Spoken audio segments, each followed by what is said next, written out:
and hopefully both will chime in here very shortly.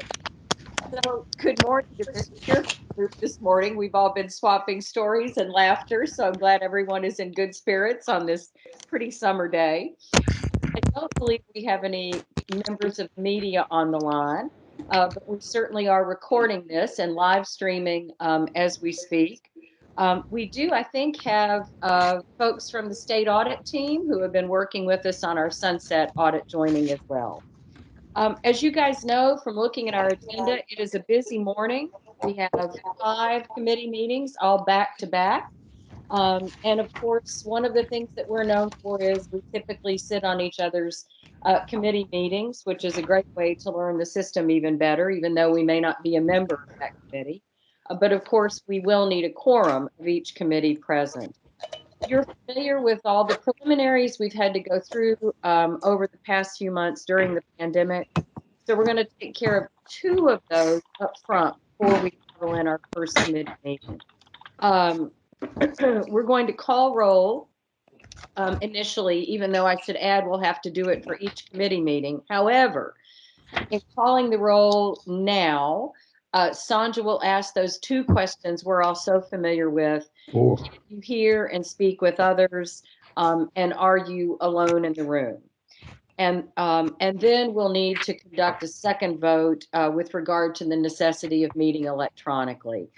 So let me pause and turn this over to Sandra to call the roll and ask those 2 questions to get us started. Thank you, Madam Chair. In accordance with Tennessee Code Annotated 844-108C3, there are 2 questions that need to be answered by regents for the record. First, can the regent simultaneously hear and speak with others participating in the meeting? And second, is the regent alone in the room? If the answer to both questions is yes, the regent can simply answer yes to both questions. Anyone who is not alone should identify any other people present in the room with the regent. When I call your name, please answer these 2 questions. Governor Lee, Regent Apple,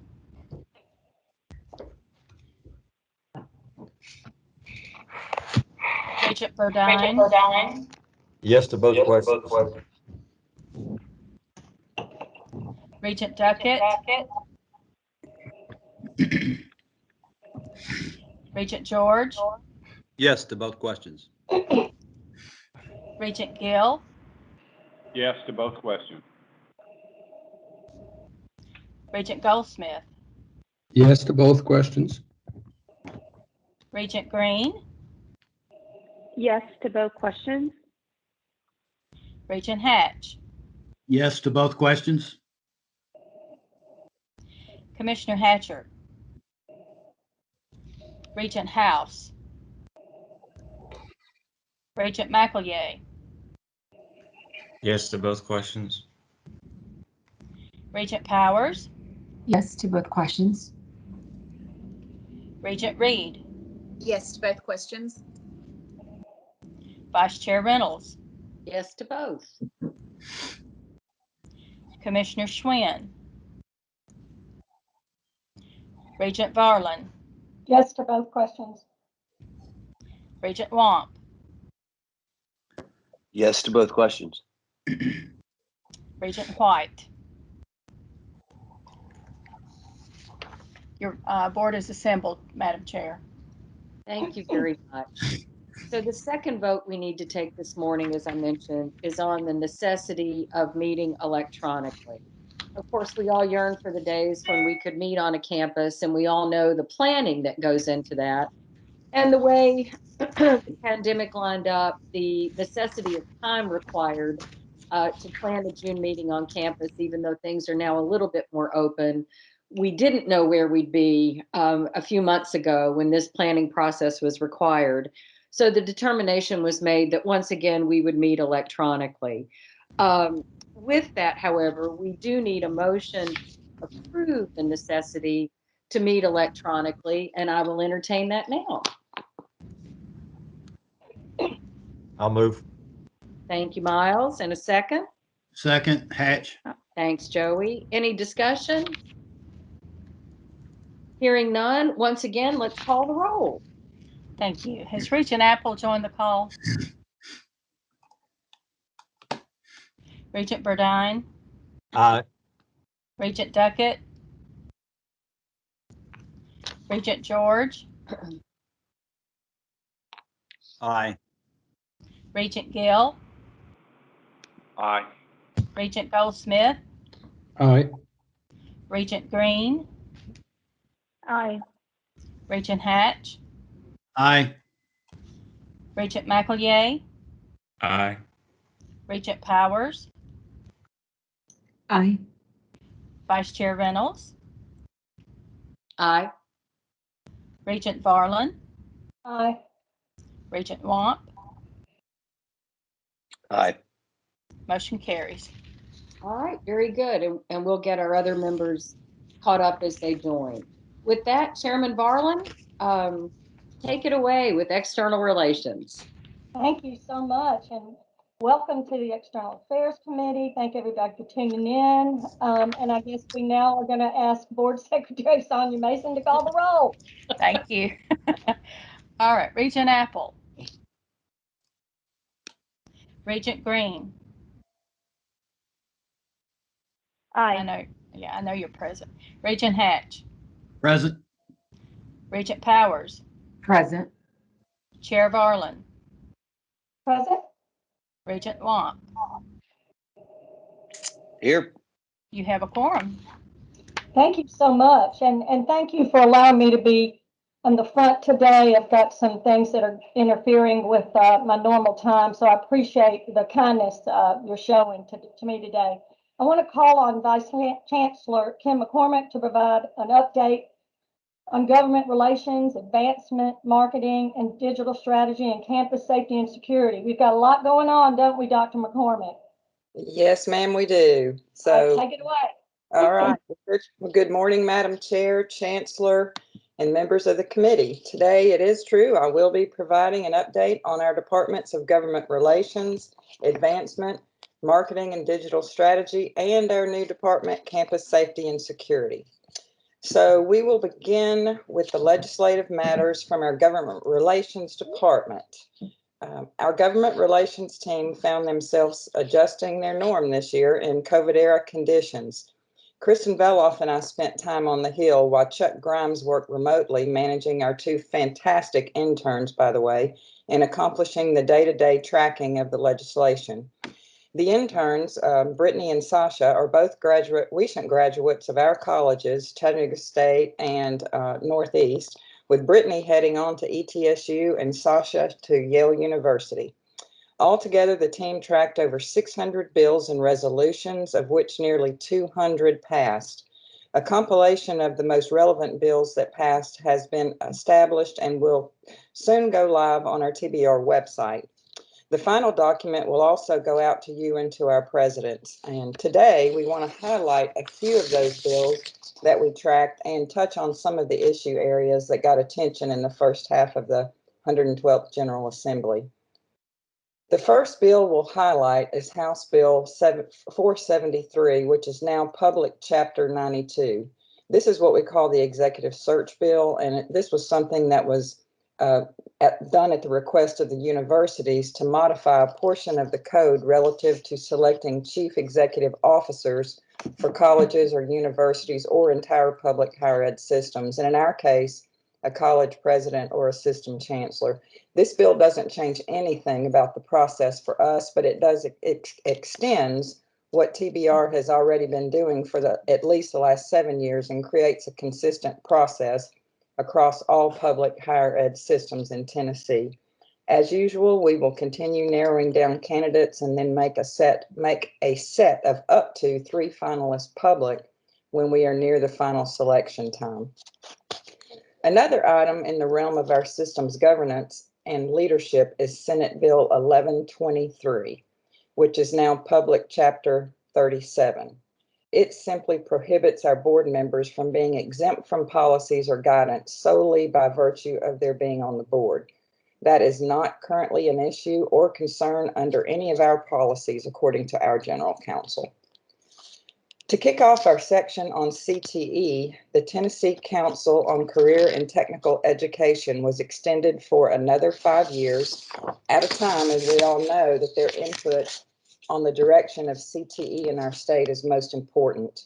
As you all know, the Tennessee Council for Career and Technical Education is administratively attached to the college system of Tennessee and chaired by our very own president, Dean Blevins of TCAT Elizabethton. The council has a great group of members, some from our system and some from beyond. So we're very happy to see their work continue, and that extension came in the form of Senate Bill 84, which is now Public Chapter 45. Our governor, as you all know, is a tradesman and comes from a business background that is built on the work of skilled tradespeople. House Bill 771 was an administration bill to create a more state-driven rather than federal-style apprenticeship model. This is not uncommon, and many from our system already see about a 50-50 split in states or industries relying on the state model or that from the U.S. Department of Labor. That bill is now in its final form as Public Chapter 397. Senate Bill 1135 seeks to get more students to take tests such as the ACT Work Keys so that they can test their aptitudes and interest, and so that hopefully their high schools and our colleges can guide them through the college and program selection process more efficiently. After several amendments, the final version of this bill is now Public Chapter 552. One group that has support from Governor Lee and many in the General Assembly is our group of incarcerated individuals across the state. We know that an inmate with some type of training has much less chance of returning to crime and ultimately to our jails. House Bill 240, which is now Public Chapter 390, will allow multiple local jurisdictions to join together to develop training programs, working with our institutions to get these women and men on the right track through education and training.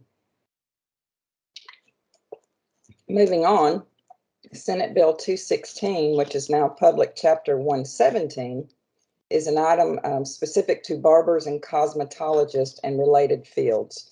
Before these individuals can get licensed, they must complete a 1-hour training on identifying the signs of domestic violence. Since we train for most of the jobs that this bill affects, we're glad that the sponsors and the stakeholders sought our involvement in the development. Another group of great interest to the governor this session is foster children.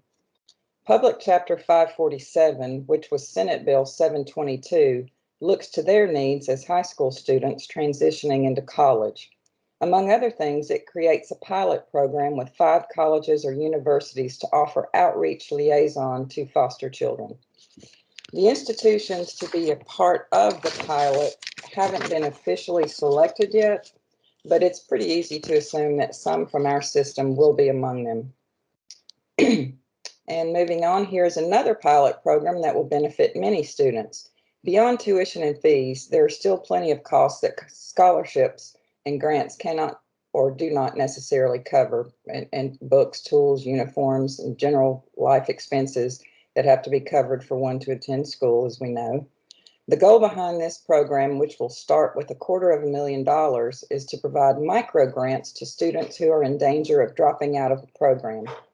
And this is House Bill 6, which is now Public Chapter 512. Homeschooling continues to be a popular option among Tennessee families, and the sponsors of Senate Bill 458 are some of the strongest supporters of homeschoolers in the General Assembly. This bill expands the definition of homeschool student for purposes of financial aid eligibility and adds completing 6 hours of dual enrollment credits, or basically 2 courses, to the list of qualifying factors for a homeschooler to earn the Hope Scholarship. And we would love to see this happen to bring more of those students to our dual enrollment courses. And this bill is now on record as Public Chapter 467. And moving on, 25% is a very nice figure when it is talking about the increase we will see in middle college scholarships per semester. That's exactly what Chairman Yeager and Chairman Powers made happen when they passed House Bill 542. This is now Public Chapter 529. This has been attempted before, but 2021 was the year for success, and we are thrilled about it.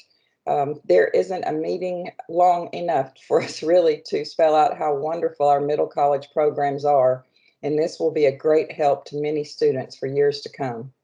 Of course, these two sponsors are very close to Roane State and in many ways, and we appreciate them for being so attentive to the program there and for all of our college teams that run such great middle college offerings. One of the greatest successes of the year and the enhancement that will aid many, many, many students is House Bill 752, which is now Public Chapter 536. This is the dual enrollment grant expansion that we have been hoping for many years, we know that it is practically for many students. It's common practice, for many students to take at least 4 dual enrollment courses in high school. The State Department of Ed basically wants us to, and since they aim for kids to get early post-secondary opportunities or EPSOs in before graduation, this is helpful to them as well. The former version of the dual enrollment grant was only able to pay for the first 2 courses and a portion of the third. And as of January the 1st, 2022, and thanks to Chairman Mark White, Leader William Lamberth in the House, and Speaker Pro Tem Farrell Hell in the Senate, and many other people, including Dr. Faulkner and all of our presidents, the dual enrollment grant will cover tuition and mandatory fees for 4 courses or TCAT clock hour equivalents for students. So the effective date delay was created to reduce the fiscal note on this bill, but we couldn't be more thrilled to have this locked in and on the way to helping more students across the state. And just to show you how well received and supported this bill was, it passed unanimously in both the House and the Senate. So kudos to everyone involved in getting that bill passed. As much as Chairman White supports dual enrollment for our students, and he also supports that for students from other institutions as well. So he and Chairman Kelsey passed their dual enrollment bill specific to William R. Moore Technical College in Memphis this year. They had already carved out some other state-sponsored financial aid options for the school over the past few years, but this puts them more directly in the business of working with high school students. And this was House Bill 471 and is now Public Chapter 392. For the past couple of years, we've been following the efforts by multiple legislators to allow student athletes to profit from licensings of their name, image, and likeness. House Bill 1351, which is now Public Chapter 400, has achieved that, but does not include student athletes from our institutions as requested. Our athletes will be able to fully maintain their amateur status as they consider other options at the university and professional levels. Chairman Yeager and Chairman Powers passed Senate Bill 427, which is now Public Chapter 438, to allow for highway signage on Interstate 75 for the Campbell County campus of Roane State. The original bill would have applied more broadly, but would have been more expensive, frankly.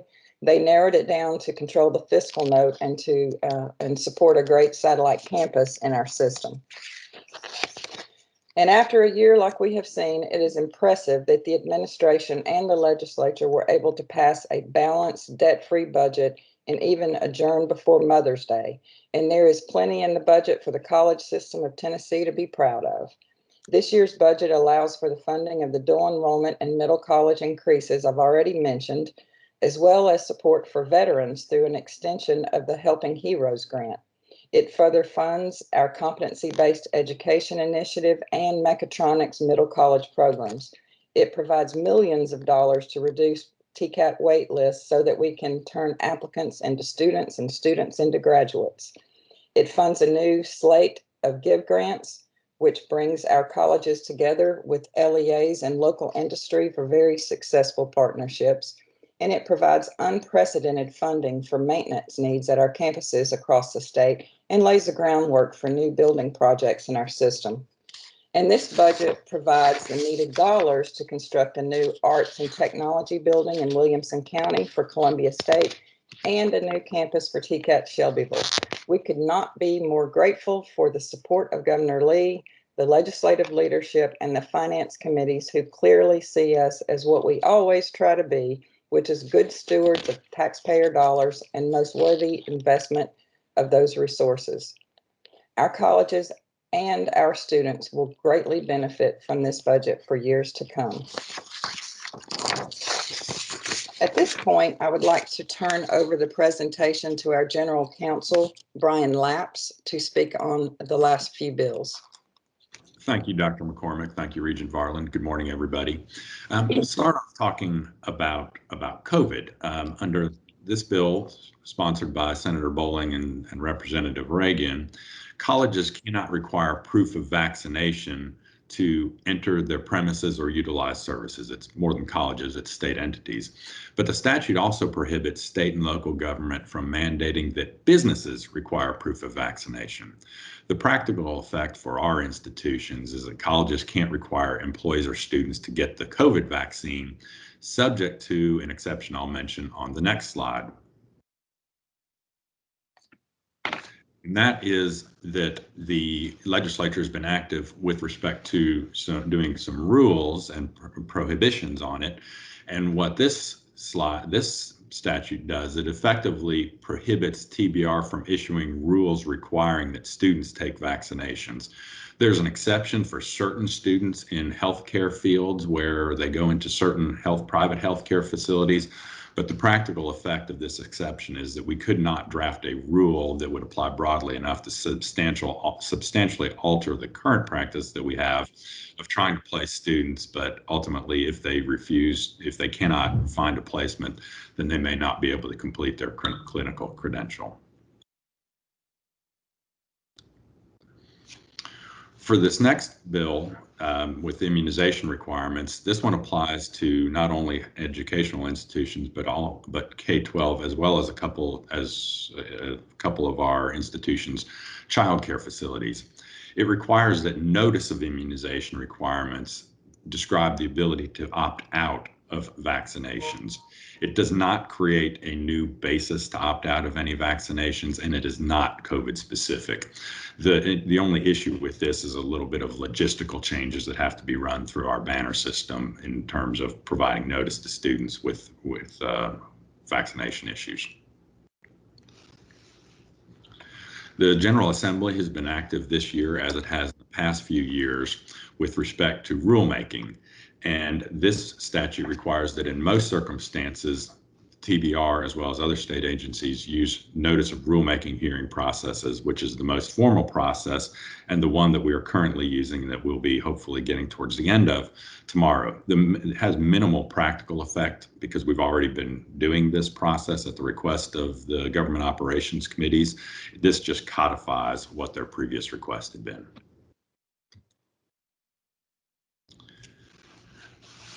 This act, the Firearm Information Privacy Protection Act, makes it generally unlawful for employees to disclose information related to the ownership of firearms, ammunition, and related matters for the purposes of compiling a federal firearms registry or database for the confiscation of firearms. It creates civil and criminal penalties for violations of the law. The law does contain exceptions so that law enforcement can do its job. The practical effect on TBR is very little. It's just clear that employees should not be doing things they are not currently doing and should not be doing. The Transparency in Foreign Investment Act has gotten some considerable press, so you may have already seen about it. It bans Confucius Institutes and Chinese language partner networks for state institutions of higher education. We don't have any of those, and I don't anticipate that we would ever have any of those. But some schools in the state systems did, at least at one point in time, have these. It also has some prohibitions on accepting donations or entering into contracts with foreign sources that would threaten the integrity of institutions, their IP rights, the confidentiality of information, or institutional safety or security. Again, that aspect of the legislation should not be hard to operationalize because we're not accepting gifts or entering into those contracts.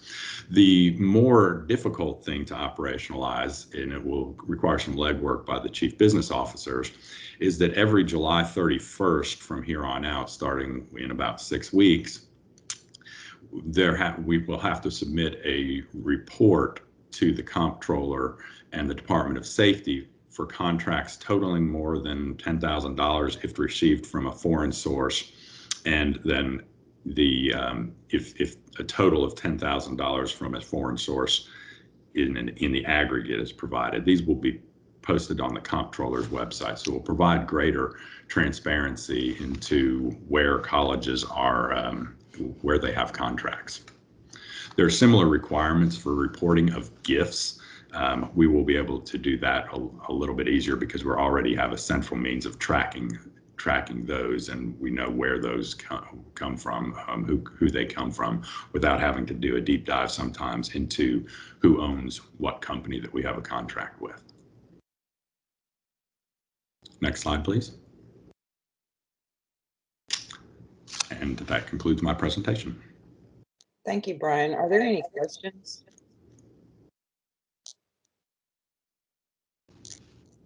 Well, if there are no questions, I will move on to the advancement section. Cummins has recently met with officials at McGavock High School in Nashville and TCAT Nashville, as well as the STEM Academy at East High School in Memphis and TCAT Memphis, regarding their Technical Education and Communities program. It's called the TEC program. Cummins is planning to make announcements in Memphis on September 21st and in Nashville on September 22nd about this endeavor, and they hope to eventually expand this in the future. The foundation has raised $22,700 in donations, and they've been received through online giving since it started in November of 2020. A total of $11,605 has been collected for TCAT Online Giving Day, which was May the 5th. TCAT Knoxville had raised $8,500 of this total. We are very excited to announce that we just recently heard that AT&T has awarded the Foundation for the College System of Tennessee $130,000 in grants. The purpose of the grants is to support our 13 Tennessee community colleges in providing emergency funding to minority and underserved students to help alleviate the barriers to completing their associate degree in the areas of digital media or IT. As far as scholarship updates are concerned, the Sam H. Odom Scholarship we distributed 34 scholarships totaling $34,000 in fall of 2020 and spring of 2021. In the James Burdett Brown Scholarship, we distributed 20 scholarships totaling $6,000. And for the Dr. Alana Hamilton Memorial Scholarship, we received a total of $40,100 to date, which is including $25,000 from the Ayers Foundation and $1,130 in personal checks and $2,500 in pledges. So we're very pleased about that as well. Are there any questions? Dr. McCormick, this is Danny.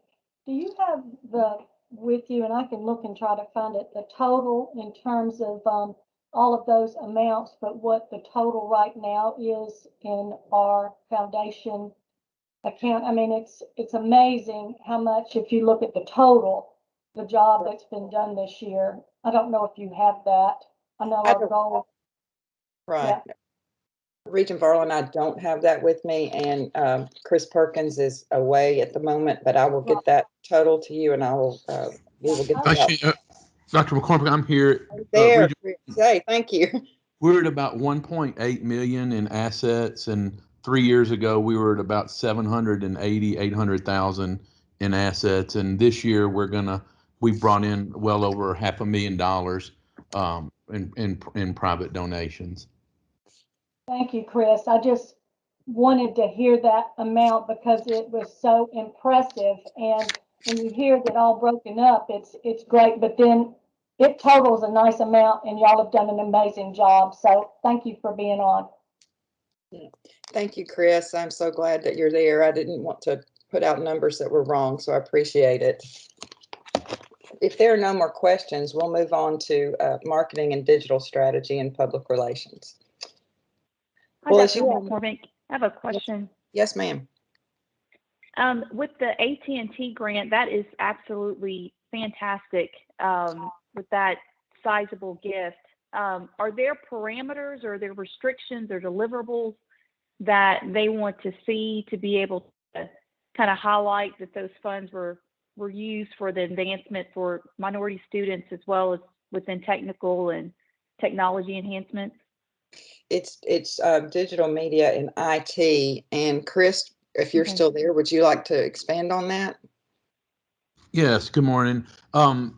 So each of our 13 community colleges are going to receive $10,000, and then it's up to them to disperse it and identify and disperse it to the students at their college that are in most need. Regent Green, all of our community colleges have an emergency scholarship fund, so these are going to be used as sort of last dollar beyond tuition scholarships, and then they'll keep up with who gets them, and then we'll be able to get that information back to AT&T. Got it. Awesome. I just think that's amazing. That's great work. Thank you. Regent Verlin, are we ready to move on to marketing? Okay, thank you. So as you all know, our marketing team works as an ad agency, basically. They plan and execute media buys, craft strategic direction, provide creative and design services to system initiatives and to our technical colleges, and they manage the system's web properties, which are, besides our people, the most important marketing tools we have. And so from an advertising and outreach perspective, the marketing department promotes the concept and brand of community and technical colleges and opportunities they provide to both secondary students and adults. We work to inform prospective students that opportunities exist in their communities, and we also work to change any existing misperceptions of community and technical colleges. And we try to elevate the idea of our colleges and eliminate the stigma of community and technical colleges in general. Our strategic theme is Careers Start Here, elevating that idea. And whether a student directly joins the workforce after leaving our colleges or continue their education, careers in Tennessee truly start at community and technical colleges. If COVID taught us anything, it is that we had to be able to adapt to changing situations. In 2020, the department completely overhauled how it manages projects, streamlining the request, proofing, and production processes. And in early 2021, the new system was open for TCATs to submit project requests, getting help with local marketing strategies and continue to elevate the technical college brand in their communities. Our marketing department has completed over 50 full projects for TCATs since late February, including complete redesigns of program and advertising materials. So what I want to do now is talk about our spring and summer campaign for fall 2021. This particular campaign is specifically targeting community colleges, and here's the reason. In fall and spring of 2020, FTE at community college was down across our system, and TCAT enrollment remained steady. This trend continued into the spring, so the community colleges needed system-level statewide support to combat further enrollment declines. Later, we will be working with the TCATs as well, because as you all know, that they receive funds from the administration and the legislature to manage the wait list that they have. So they're going to be growing existing programs and even having new programs. So we will be helping them with that as well.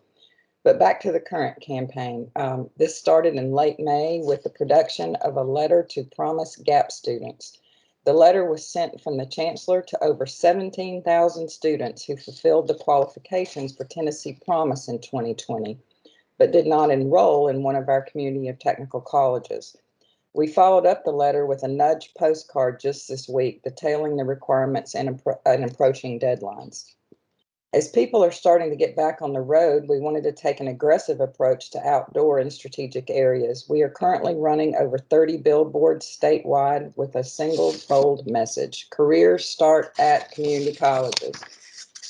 Based on where the board is located, the highlight color on each board matches the institution for that service area. We are also running a comprehensive targeted digital and social campaign, including search, TikTok, Snapchat, Facebook, Instagram, Google Display, Network, and YouTube, all of those. And all are including remarketing.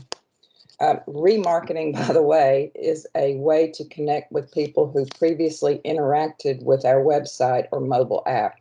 It allows us to strategically position our ads in front of these audiences as they browse Google or its partnering websites. And this helps increase brand awareness and remind these audiences to make a purchase. That's basically what it is, by the way. Our targets include traditional 16 to 21-year-olds, parents, grandparents. We want to influence the influencers, job seekers, and demographics where our schools have outlined as critical in their achieving the dream and strategic enrollment management work. Finally, we are running targeted video ads on network TV, cable, OTT in Chattanooga, Jackson, Knoxville, Memphis, Nashville, and Tri-Cities markets. And again, we have 3 audiences in our media plan: traditional students, adult students, and influencers. Statewide, these spots will run over 4,000 times in May and June on cable and network alone. Now, Carol Tomlinson has been driving this ship for us with the PowerPoint. And Carol, I would love for it now if you would go ahead and show these commercials.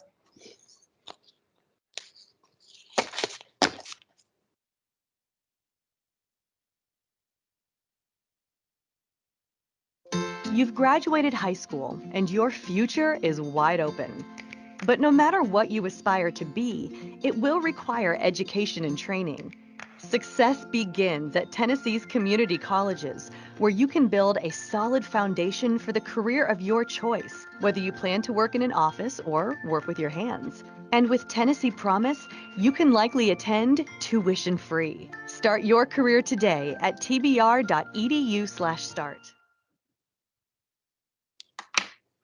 In today's job market, you need an education or skills training to get ahead.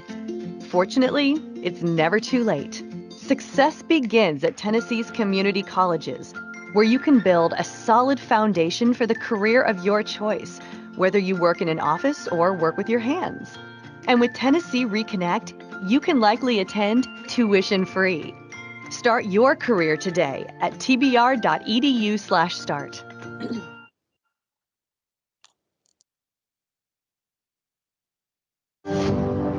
A strong economy needs a strong, educated workforce.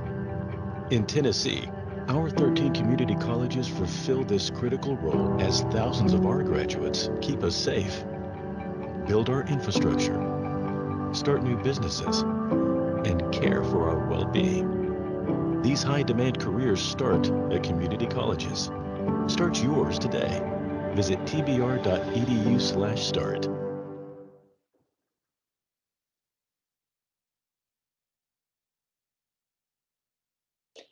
Well, I just want to say that I'm so proud of Matthew and his team for these commercials and all the work they've done and what they've put into this campaign. It's as you all know, they win awards all the time, and now you see why. So we're very proud of that. Regent Varlin, are there any questions? Anybody have a question? Regent Varlin, Regent Apple is on and wondered if she might answer the 2 questions as opposed to ask a question prior to the next item. So if no one has any comments on this, I just wanted you to know she's here. Great. I saw her come in. Okay. Hey, Danny, this is Regent Hatch. I've got not a question, but a comment.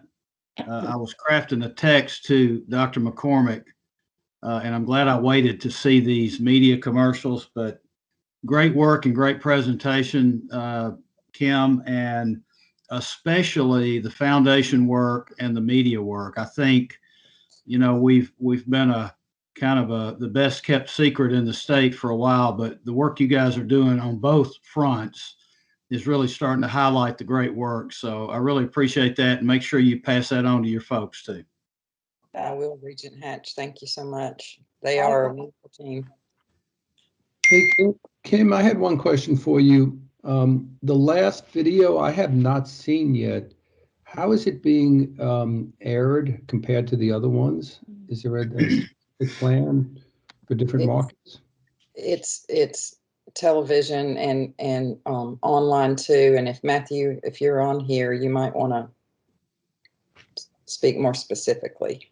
And the influencer commercial will actually run just a little bit later in July and 1st of August. So the first two are going for our Promise and Reconnect because there's some important deadlines in there. And then we'll switch back to the influencer commercial, which is that last one. And then that will run through the fall.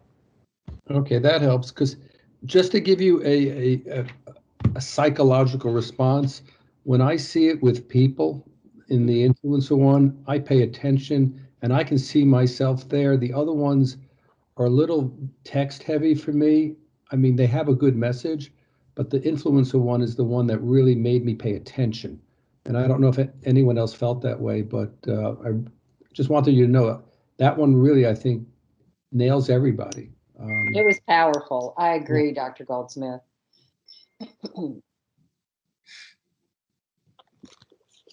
Matthew. I would like to tell you that I think it's excellent too. And for record, thank you, Chair Emily. I want my apologies to the committee for some technical difficulties this morning, but I am on. No one's with me, and I can communicate with everyone. Thank you. Right. Thank you. Okay, we ready to go on to campus safety and security? Is that where we're going now? Yes, Mr. Varlin. Hey, Danny. Just one quick question for Matthew, if you're still on. I'm sure we're already doing this, but just wanted to get confirmation.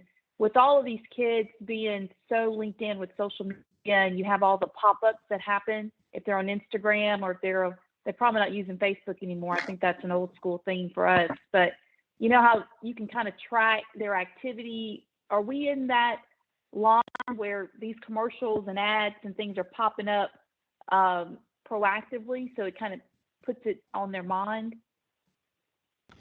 Yes, we are. We're actually on paid campaigns on Snapchat, TikTok, Instagram. If it's a social platform that I think reaches our targets, we're on there. Okay, perfect. Awesome.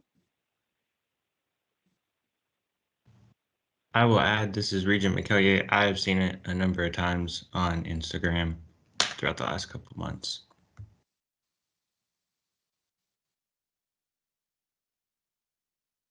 Okay. There are no other questions?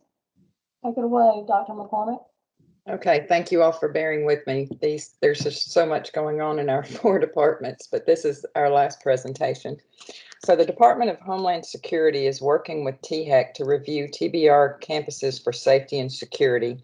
And the campus tours are underway, and Homeland Security and THEC will provide final reports on campus, on our campus property to each institution and a TBR. All the institutions completed written surveys based on the principles of crime prevention through environmental design. These CPTED surveys covered multiple areas of concern, including security countermeasures such as cameras and access control, landscaping, lighting, general safety, and building maintenance issues that impact personal safety.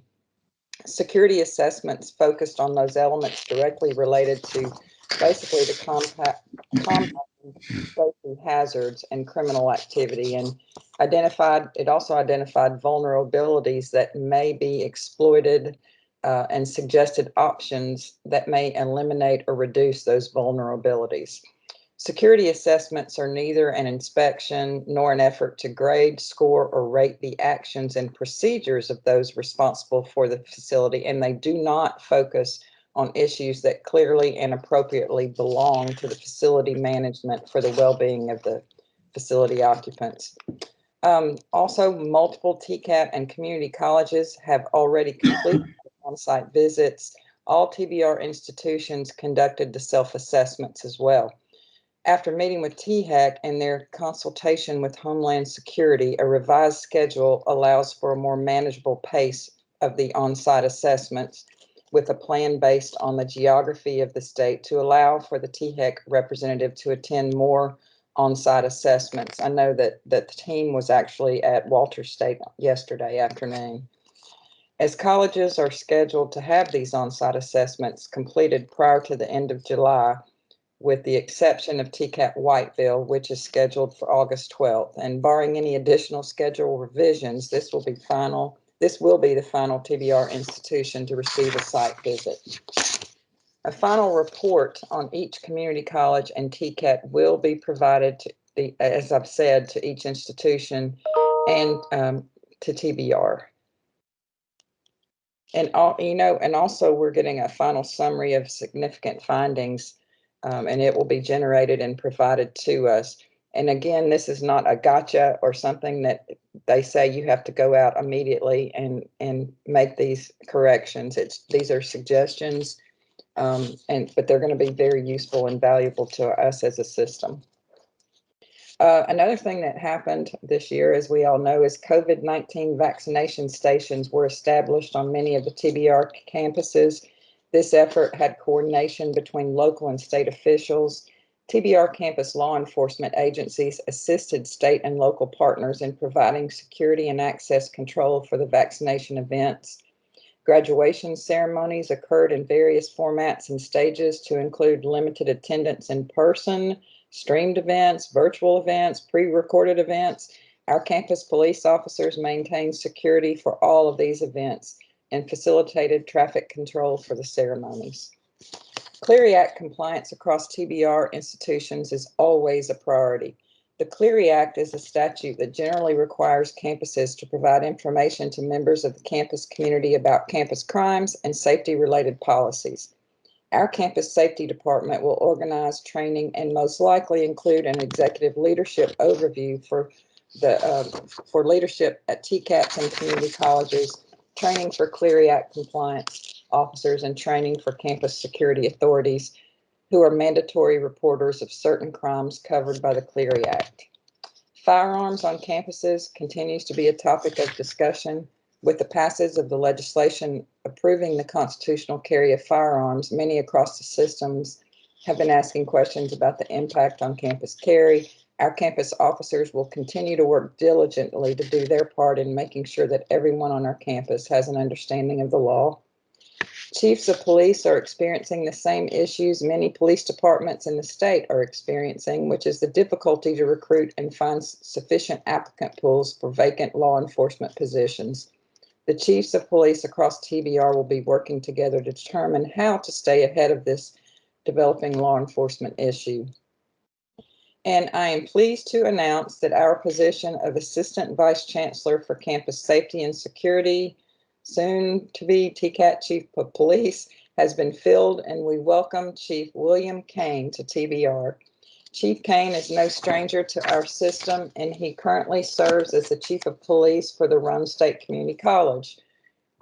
He has a master's degree in criminal justice. He has served as an adjunct. He's a sworn officer, and we could not be more pleased to have him join our team.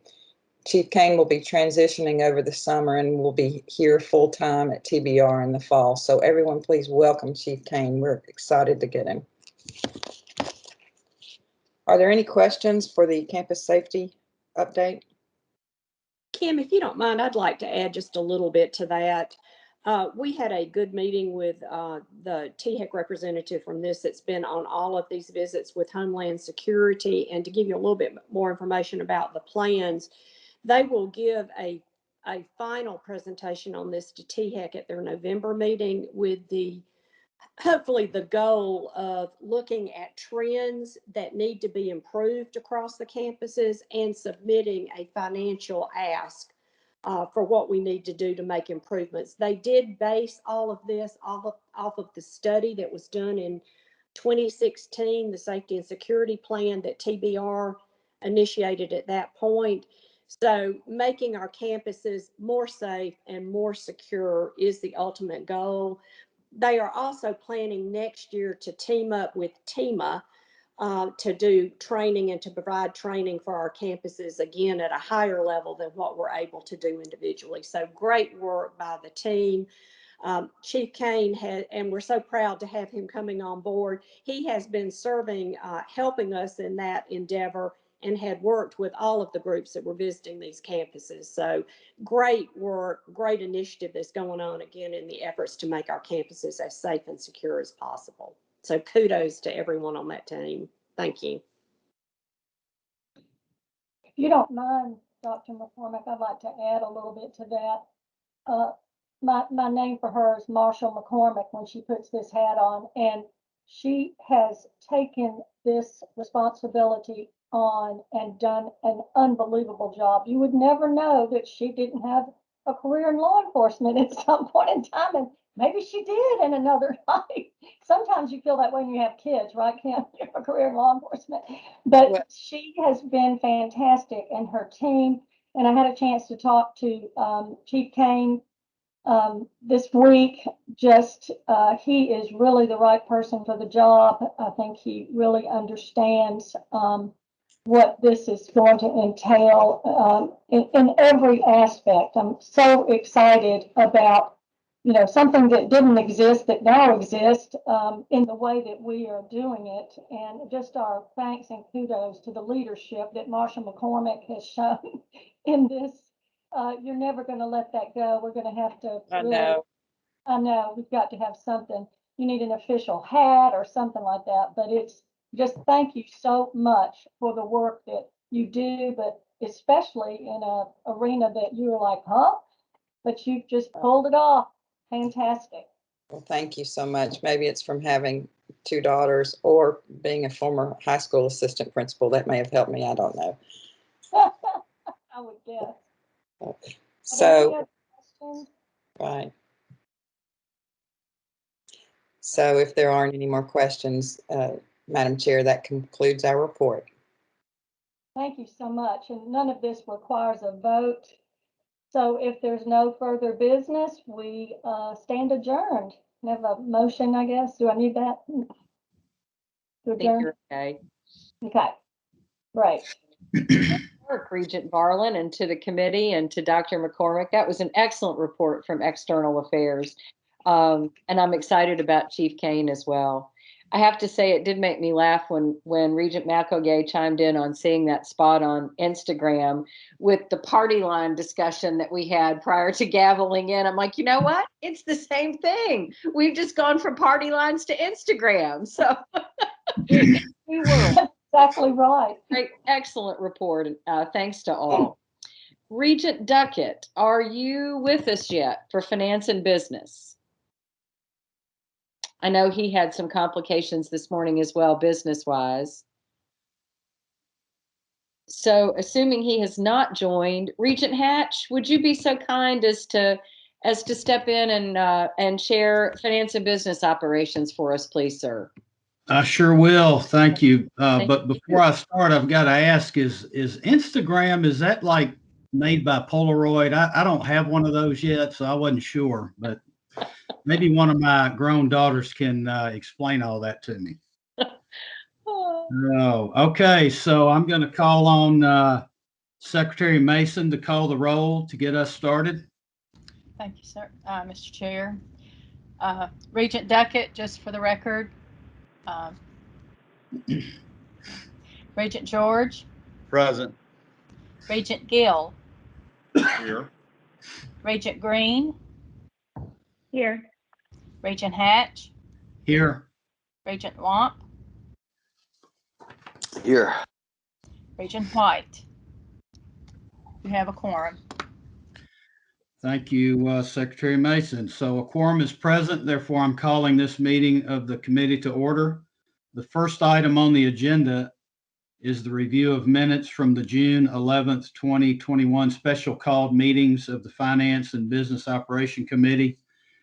During this meeting, the Finance and Business Operations Committee approved staff recommendations that were included in your materials regarding maintenance fees, tuition, mandatory and non-mandatory fees for the academic year 2021 and 2022, or excuse me, 2021, 2022. Highlights of the recommendations included a 1.98% maintenance fee increase at the community colleges and a 1.95% increase at the TCATs. Regarding mandatory fees, a student activity fee was approved for 2 of our campuses and student government fee was approved at another. Regarding mandatory fees, 2 mandatory fees at 2 of our colleges were either reduced or eliminated. Additionally, the campus online course fee was suspended for 1 year at our 7 community colleges that currently assess this fee, and this will result in a savings of approximately $2.6 million in savings for our students. This was done to reduce the financial burden on the students that may continue to opt to take online classes as a result of the pandemic. Does anyone have any questions regarding this first item? If not, can I get a motion to approve the committee reports from June 11th, 2021 special called meetings? Regent George makes the motion. Thank you, Regent George. Do we have a second to the motion?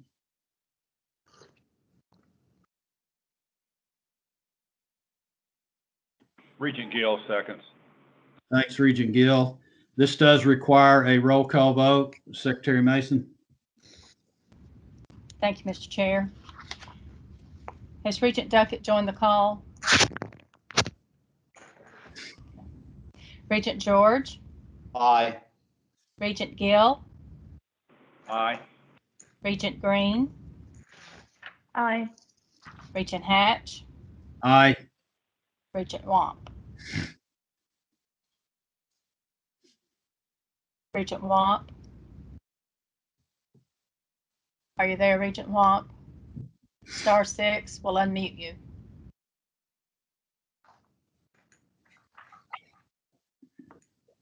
He mentioned he might be stepping away for another meeting. Okay. Vice Chair Reynolds, would you like to cast your vote? I will say, yeah, aye, thank you. Motion carries. Thank you. The second agenda item is the review and consideration of funding operations for the 2021-2022 fiscal year and approval of the finalized estimated budgets for the 2020-2021 fiscal year. I'll call on Vice Chancellor Danny Gibbs if anyone has a question regarding any of these recommendations. Any questions? Okay. Thank you, Mr. Chairman. If you may recall, we basically submit 3 budgets a year. We basically have, again, a budget cycle that contains 3 different budgets. One is the estimated budget, another we consider the July budget, and then the October revision. And the estimated budget really is the last budget for the current fiscal year. And this budget will recognize factors that have changed throughout the fiscal year, such as enrollment adjustments or additional grant activity that we may have received, or any other final budget adjustments required by state budget action. So that budget will be before you today. And again, this is the last budget for the current fiscal year.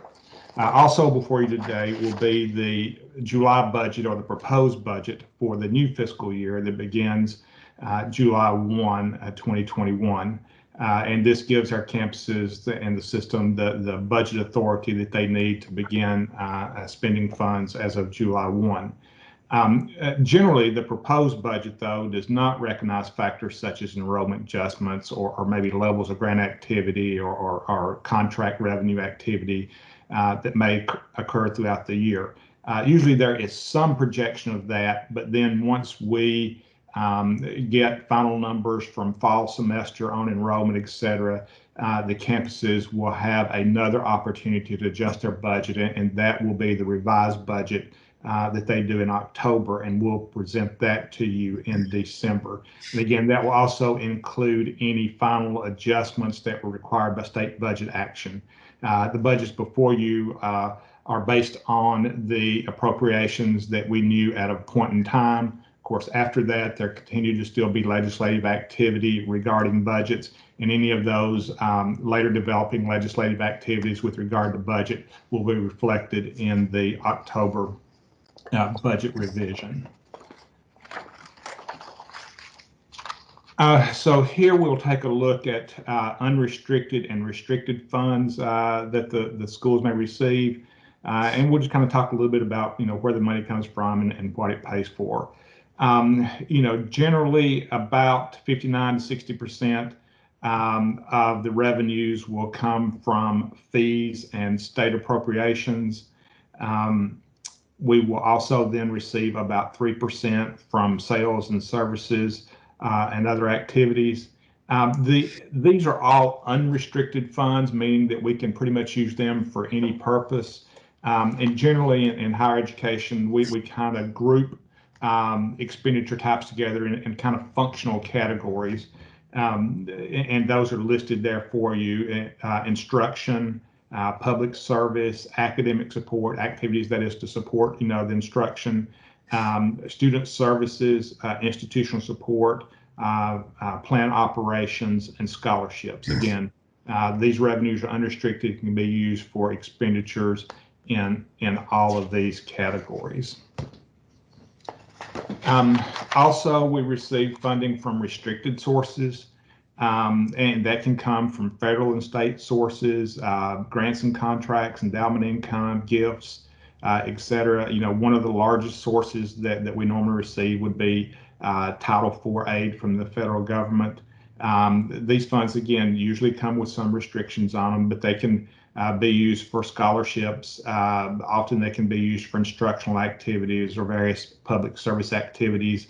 One thing that's a little bit different this year is the federal CARES Act funding. That's also initially considered restricted revenue. And, a portion of that revenue can be used to replace lost revenue because of our enrollment declines that we had this past year as a result of the pandemic. And once those funds are received to replace lost revenue, then they can be used for pretty much any activity needed to help support the college's budget. Also, we receive a portion from auxiliary funds, and that's primarily from our bookstores and our food services activities. And really the goal of these activities are to break even or to make some profit that could be used for other unrestricted purposes on our campuses. But again, one of the primary objectives is just to provide a service to the students and to, again, at least break even and possibly provide some revenue to support other activities of the college. Okay, on this slide, we will look at a comparison of the estimated and proposed budgets with regard to revenue. And we have two or three, larger line items here, state appropriation obviously being one of them. And we can see that it increased about 9% or around $33 million from the last budget in the current fiscal year to our budget for next fiscal year. And on the next, when we get to the next slide, we'll take a little bit deeper look at that. Maintenance fees and tuition being another large line item. We have budgeted about a 1% change in that line item, and that's pretty indicative of what schools had indicated to us, and that many of them were budgeting basically flat enrollment growth for next fiscal year. And so I think this line item is indicative of that. And then sales and services and other activities, we have budgeted a decline there. And again, this is where those lost revenue dollars that I was talking to you about earlier that we can recoup through the CARES Act funding, when they're transferred over to our unrestricted funds, this is really where they're reflected and recorded. And we estimate that we would have quite a bit of activity with that in the current year, again, because enrollments were down 12% in the fall and around 14% in the spring. Schools were being a little bit more conservative in their projections again for next year with regard to lost revenue. So that number is down a little bit for next fiscal year.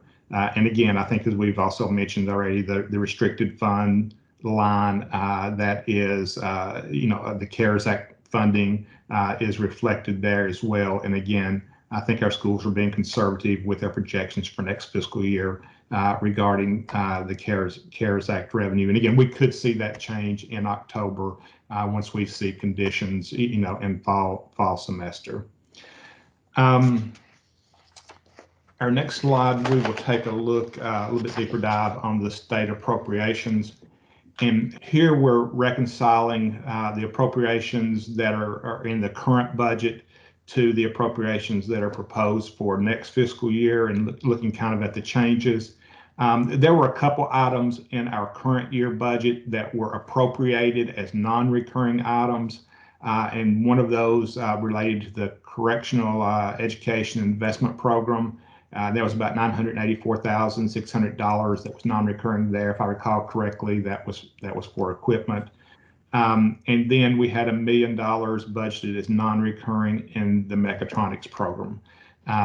So when we reduced those, then we add to that the funding improvements that we received for the outcomes-based funding improvements that our campuses experienced. That was about $14.5 million.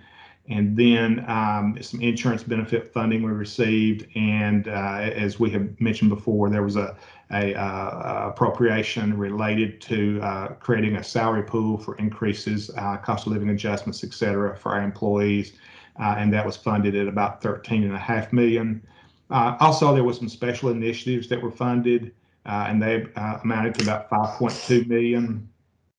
Those included, as you recall, competency-based education of about $750,000 we received for that. Also, the Correctional Education Investment Program received about another $872,000, and TCAP Morristown received about $3.6 million for equipment for one of their new buildings. So again, those are all reflected in next year's appropriation. When we get to the October budget, there'll be some additional items that were approved, again, late in the legislative cycle that weren't included in this particular budget. And that will be $54 million that was being invested in our TCATs to help them deal with their capacity issues. And also the $1 million in Megatronics was reappropriated again on a non-recurring basis. So that will be reflected when we present the revised budget in October. Now we'll look at just revenue sources by sector, basically breaking it down between community colleges and TCATs. And for our community colleges, about 33% of their total revenue will come from appropriations, about 28% from tuition and fees. So we're looking at about $320 million in total from appropriations and about $280 million from tuition and fees. About 37% then in various restricted funds, grants, federal Title IV financial aid, et cetera. On our TCATs, they'll receive about 37% of their total funding from appropriation and about 20% from tuition and fees. So appropriation, that would equate to around $75 million for them, tuition and fees around $42 million, and again, about 38% of their total funds would come from various restricted sources. Now we'll take a look at the unrestricted expenditures by functional area. And again, remember I described kind of those functional areas to you earlier. As we look at these, I really probably want to draw your attention to the subtotal there for education in general. And again, those is kind of the sum of our unrestricted funds. And there was a net increase of about 6% there. Which is, I think, expected when you consider that basically we received funding equivalent to a 4% salary increase. So that would obviously increase the cost there. And when you look at salaries and benefits are approximately 75% of our budget, that would account for a large portion, I think, of the 6% change. And some of the other change, I think, is just schools starting to adjust again to kind of transitioning maybe out of the pandemic a little bit. They were very conservative in their budgets and in their expenditures in the current fiscal year. So I think we'll gradually see a little bit of a move back more toward the norm as we begin to come out of the pandemic. So I think that accounted for some of the increase as well. One of the other big items on there is the transfers at the bottom, and we'll discuss that one a little bit more a couple slides from now. I've got a little bit more information on that one. Okay, now we'll look at those same expenditures by natural classification, and you'll see their salary and benefits. Again, as I mentioned earlier, about 75% of our budget is comprised of salary and benefits, very labor-intensive industry. And again, there was about a 7% change there, and we know again about 4% of that was from the salary increases that we were able to receive. You know, the other big change item you'll see is travel. You know, I mean, travel was almost non-existent to a large degree during this past year. So budgets are moving back in anticipation that some of those restrictions will be released in the upcoming fiscal year. You know, one prime example is international education travel. You know, we suspended that for all of last year, and we hope to be reinstating some of that during this upcoming fiscal year. Next slide, please. Okay, so here we'll talk about the transfer activity and the change. Again, we're at about 95 million in the current estimate. It's about 16 million proposed for next fiscal year. And this, to some degree, is typical of what we see each year. And the reason for that being, this being the last budget for the current fiscal year, you know, any savings from, you know, positions that were vacant part of the year, things like that.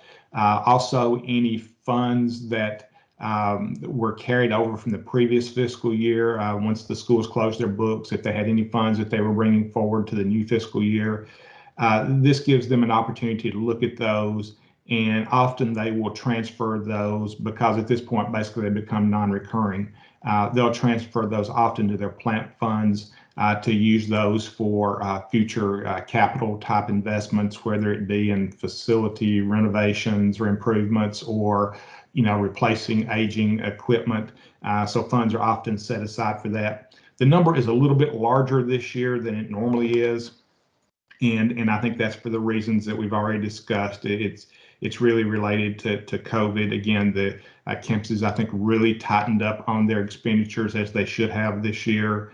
And then again, the funding that we were able to receive from the CARES Act with regard to lost revenue, again, that's non-recurring funding, and I think our campuses have treated that as such. And again, some of that they will be setting aside for future investment, given that they had already made significant cuts to their budget back during the October budget process.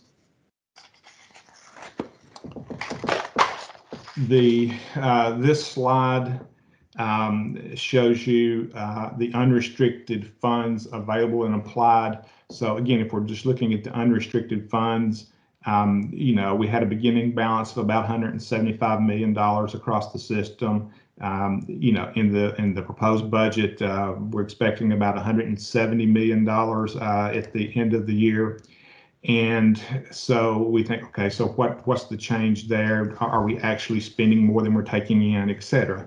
And that's not the case. I think if you look down in the total section there, you'll see that revenues are about 792 million, expenses about 780 million. So from a budget standpoint, our revenues still exceed our expenses by about $11 million, you know, and I think, again, that's commendable from our campuses, again, kind of keeping a tight rein on their budgets even during this time. And again, you'll see the 16 million transfers, and that's just transferring it from this fund over to another fund to be used at a later date. So for the current year, they're budgeting, you know, again, about $11 million surplus. And while that may sound like a lot of money, you know, when you look at compared to total revenues, it's about a 1.5% margin. So the margin, you know, is not that great, but still, though, in the economic times that we're in, I think, again, they should be commended for being able to reflect any surplus at this point. Next slide. Here is a recap of the total positions authorized for our campuses. Grand total wise, we're looking at unrestricted positions of 6,415. When we include grant funded positions in there, the grand total is about 6,875 positions. Next slide, please.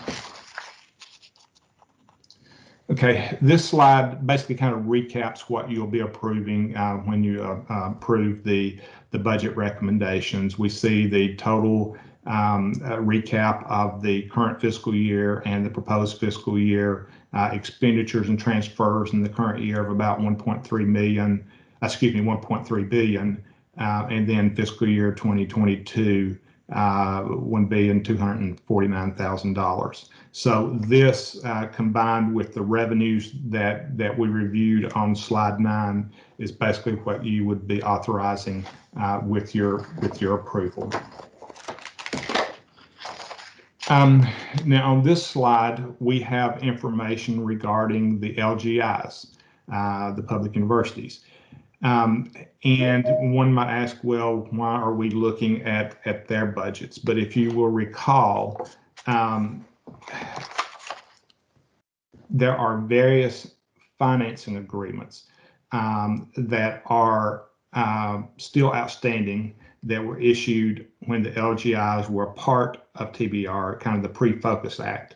And since we were a part of those agreements, we still have obligations to ensure that the debt is serviced.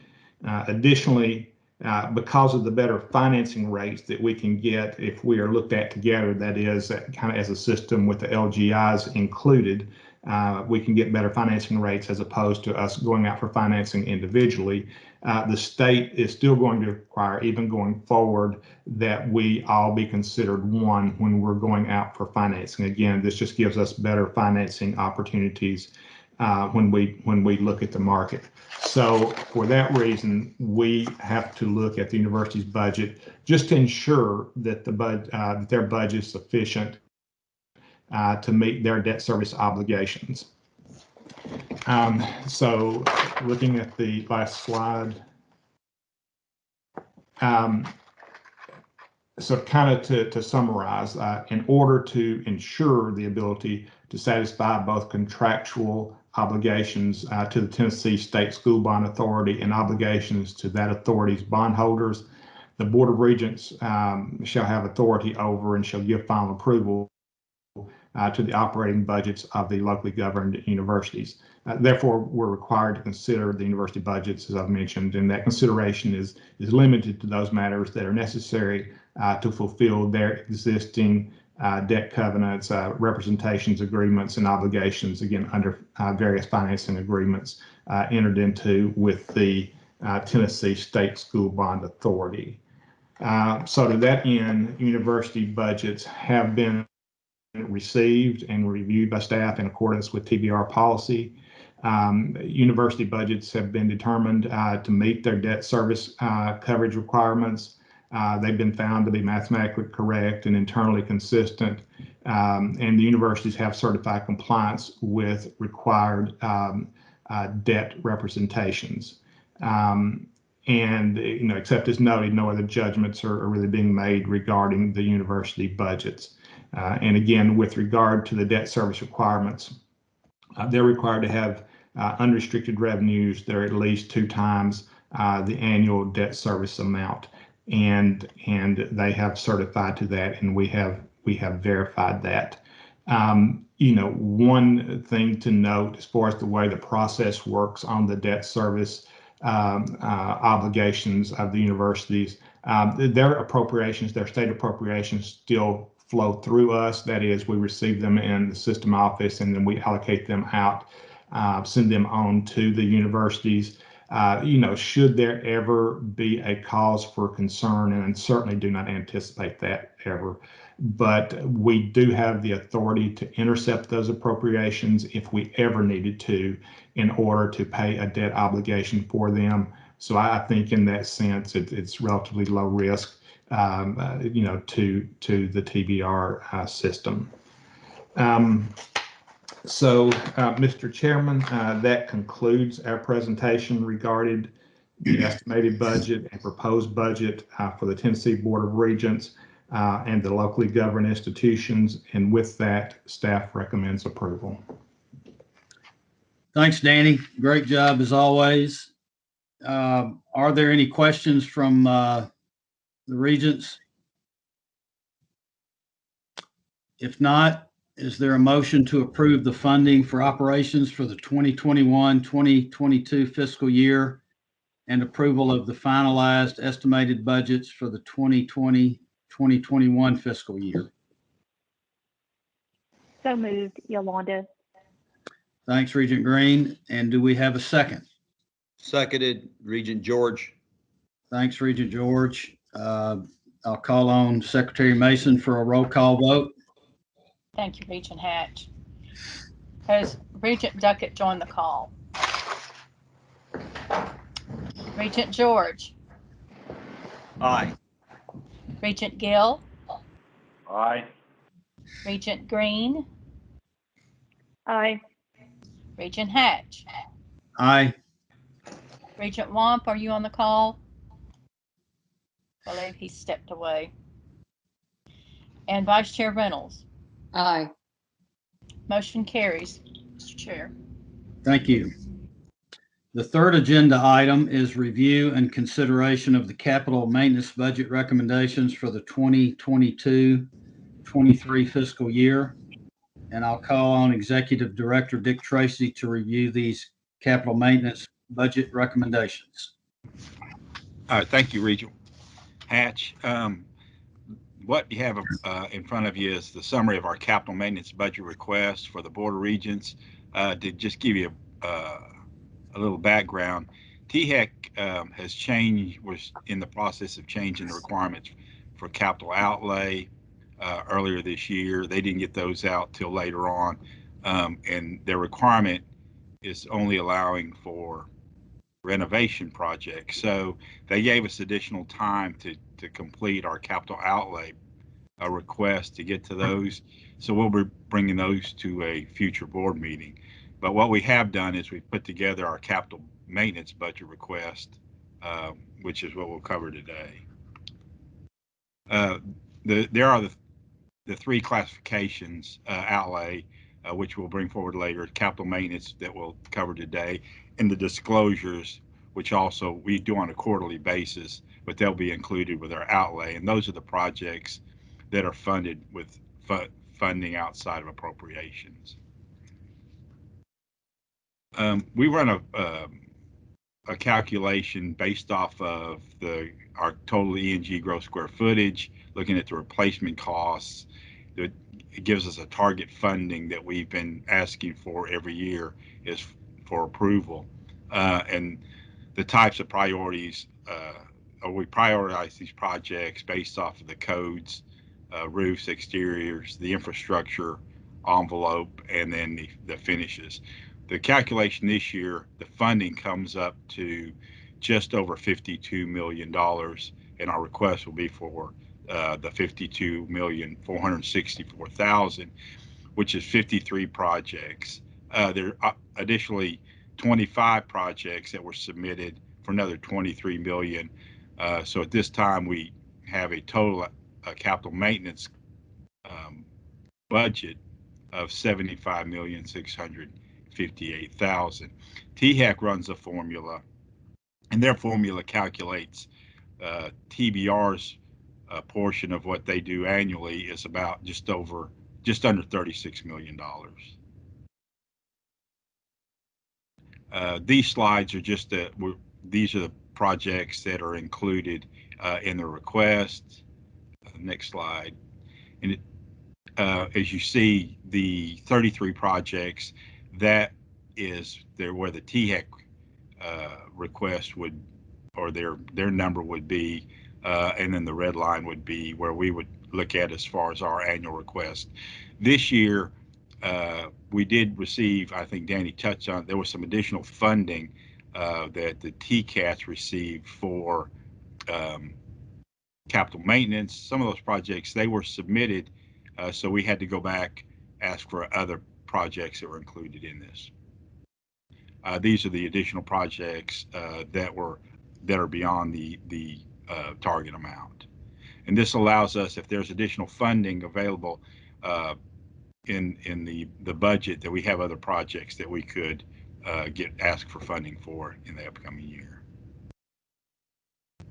So our annual renewal cost is the 52 that we're requesting approval is the $52,464,000.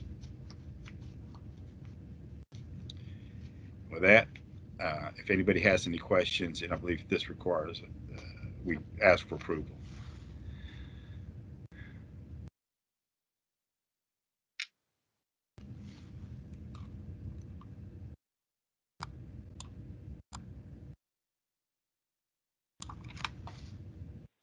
Regent Hatch, I think you're muted. I can't hear you. Well, I sure was. Thank you, Regent Gill.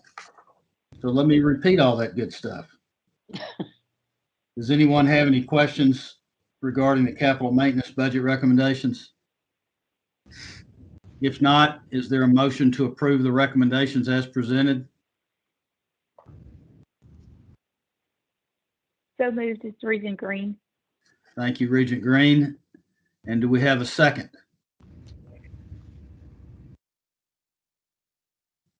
Second, Regent George. Thanks, Regent George. I'll call on Secretary Mason for the roll call vote. Thank you, Mr. Chair. Has Regent Duckett joined the call? Regent George? Aye. Regent Gill?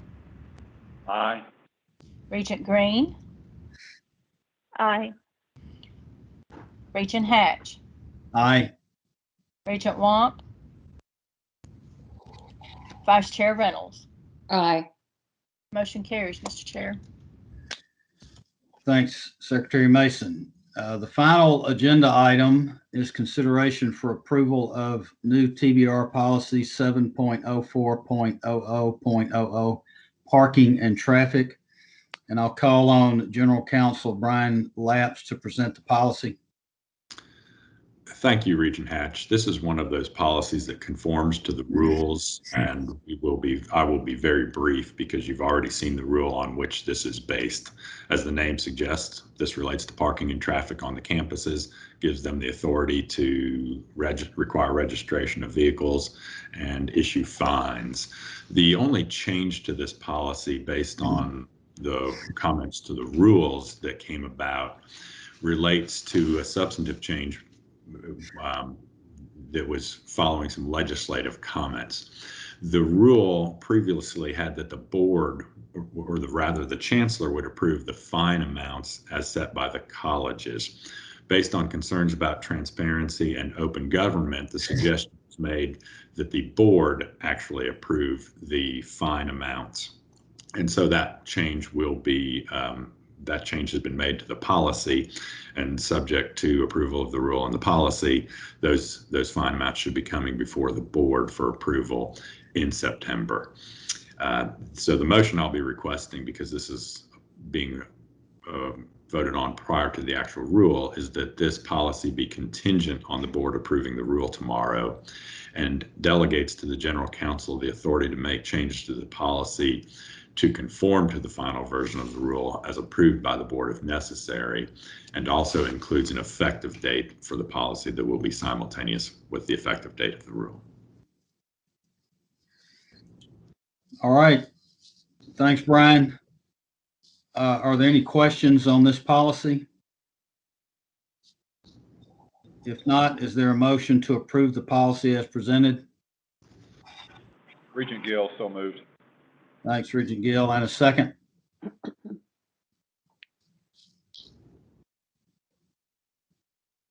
Regent George. Thanks, Second. Regent George. Secretary Mason, does this require a roll call vote? Yes, it does. Okay, I'm calling on you. Thank you, sir. And I don't believe Regent Duckett has joined us. He's been delayed with a work item, I believe. Regent George, Aye. Regent Gill, Aye. Regent Green, Aye. Regent Hatch, Aye. Regent Womp, and Vice Chair Reynolds. Aye. Motion carries, Mr. Chair. Thank you. This completes the agenda for the Finance and Business Operations Committee today. Is there any other business to come before the committee? Hey, thank you. Oh, I'm sorry. This is Regent Duckett, and I sincerely apologize. The only business that remains from me is a personal thank you to you, Joey, for stepping in my absence. But unfortunately, I had an unexpected issue that came up this morning. Well, you're very welcome. So without objection, I declare this committee meeting adjourned. Thanks, everyone. Thanks to you both. Good work once again. We will begin rather, the Committee on Workforce Development now, please. Madam Regent Chair. Burdine? Yes. And Chairman Burdine, if I may ask Regent Duckett and Regent Apple to answer those two questions, just for the record, if you don't mind. Well, If you can Regent hear. Apple. Just here to make sure you get on okay. She was here, but I didn't hear her answers. I'm sorry. Oh, sorry. All right, so let's do both. Thanks for the reminder on Regent Duckett. Yes, I am present. I can hear others, and I am alone. Thank you, sir. All right. Chairman Burdine, you may begin. What did you want, Regent Apple again, did you say? Did she answer? I thought she answered. She Maybe did. Oh, good. I didn't All right. understand. Excellent. All right. Very good. Chairman Burdine, take it away. Thank you, ma'am. Good morning. Thanks for everyone for being at the meeting this morning. I'm calling the informational meeting of the Workforce Development Committee to order. Madam Secretary, if you take the roll, please. Thank you, sir. Chairman Burdine. Here. Regent George. Present. Regent Goldsmith. Here. Regent Hatch. Here. Regent Powers. Here. Regent Reed. Regent Reed. Here, sorry. Thank you. And Regent Varlin, are you still on with us? I believe she had to drop off. She had a commitment today. Mr. Chair, you have a quorum. Thank you, ma'am. Seeing we have a quorum, we'll proceed. So President Puryear, I believe you've got two presentations for us. It's all yours. Thank you, sir. I do want to thank you, Regent Burdine, and welcome you as our new chair of our committee. We look forward to working with you and certainly the rest of the committee. Our agenda does have two items today that we want to share with you. The first item is an update on current workforce development activities, which will include apprenticeships, prison reform, as well as what's going on our campuses. And then we'll end with sharing a story about meeting our workforce needs with Indigo Ag. Next slide, please. And if it's okay with you, Regent Burdine and the committee, I'll just take questions at the end since this is an informational session. Is that okay with you? Yes, ma'am. Thank you. Okay, perfect. Thank you. Again, we're going to talk about apprenticeships, campus workforce initiative, and the governor's correctional education initiative. The next slide, please. Carol. No, Carol, that's great. No, I'm sorry, Carol, go back. I apologize. First on the agenda is the TBR apprenticeship programs led by Nathan Garrett. As of June 1, 2021, TBR has 25% of the United States Department of Labor sponsored apprenticeships in Tennessee. So good work, Nathan. More than 300 apprentices are receiving related technical instruction at the TBR colleges. So I'm very proud of the colleges and all the work that they're doing. Since March, we have had 2 additional colleges join in the apprenticeship arena. That would be TCAP Memphis and TCAP Knoxville.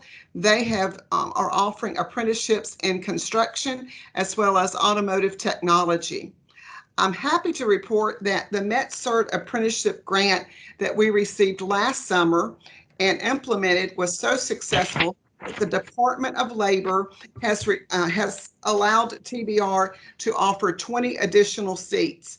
Upon completion of those 20 seats, we will have added 70 apprenticeships working in the medical assisting occupation. Walters State deserves a huge shout out. They have been instrumental in this program. So I'd like to thank Dr. Anita Ricker and her Walters State team. They have done a wonderful job with this project.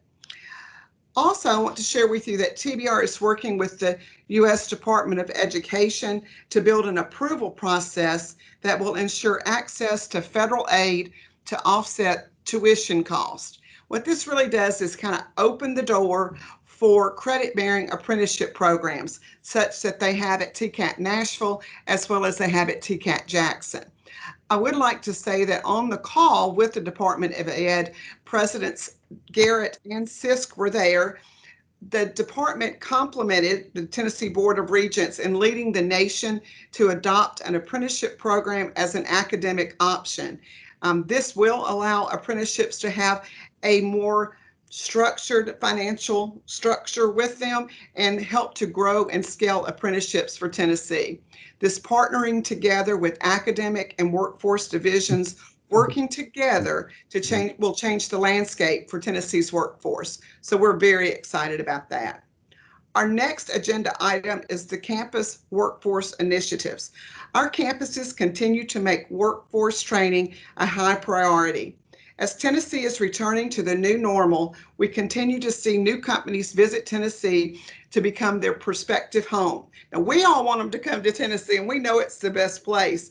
And our campuses are working with our ECD offices, our Department of Labor, local chambers, and industrial boards to make sure that happens. We currently have 3 new projects that are going on since our March meeting. So fingers crossed, and it may be a year from now before I can announce anything else, but certainly look forward to that day. Our department also oversees the Tennessee Trained program, which is a program that works with the community colleges, the technical colleges, along with the chambers, workforce area, anyone in the communities that would like to learn more about workforce as we share how to take that systems approach back to workforce and industry in our area. We will begin, I'm hoping, in-person sessions in August through November across the state. So I'll keep you posted on that. I will also say that we're going to take just a little trip backwards. Tennessee, as we know, we are operating in the new normal. And I just want to highlight the last 17 months and show what our workforce colleges have been doing to help industry partners, the local workforce, and just Tennesseans in general for the last 16 months. If we go back to March of 2020, when no one could predict what we were about to go through, I want to shout out to our colleges and our departments. Many people created programs on COVID cleaning. We did that online. As we did that, we also had several of our Tennessee community colleges developed how to transition from the cubicle to their home office.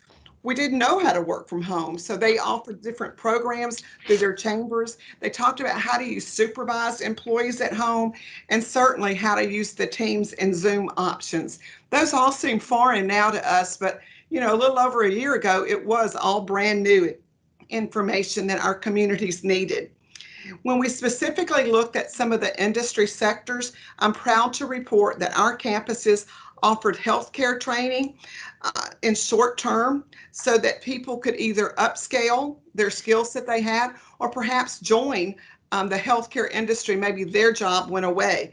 So we had programs in patient care, we had clinical medical assisting, and we had certified nursing assisting programs to, again, prepare people for those entry levels into the healthcare business.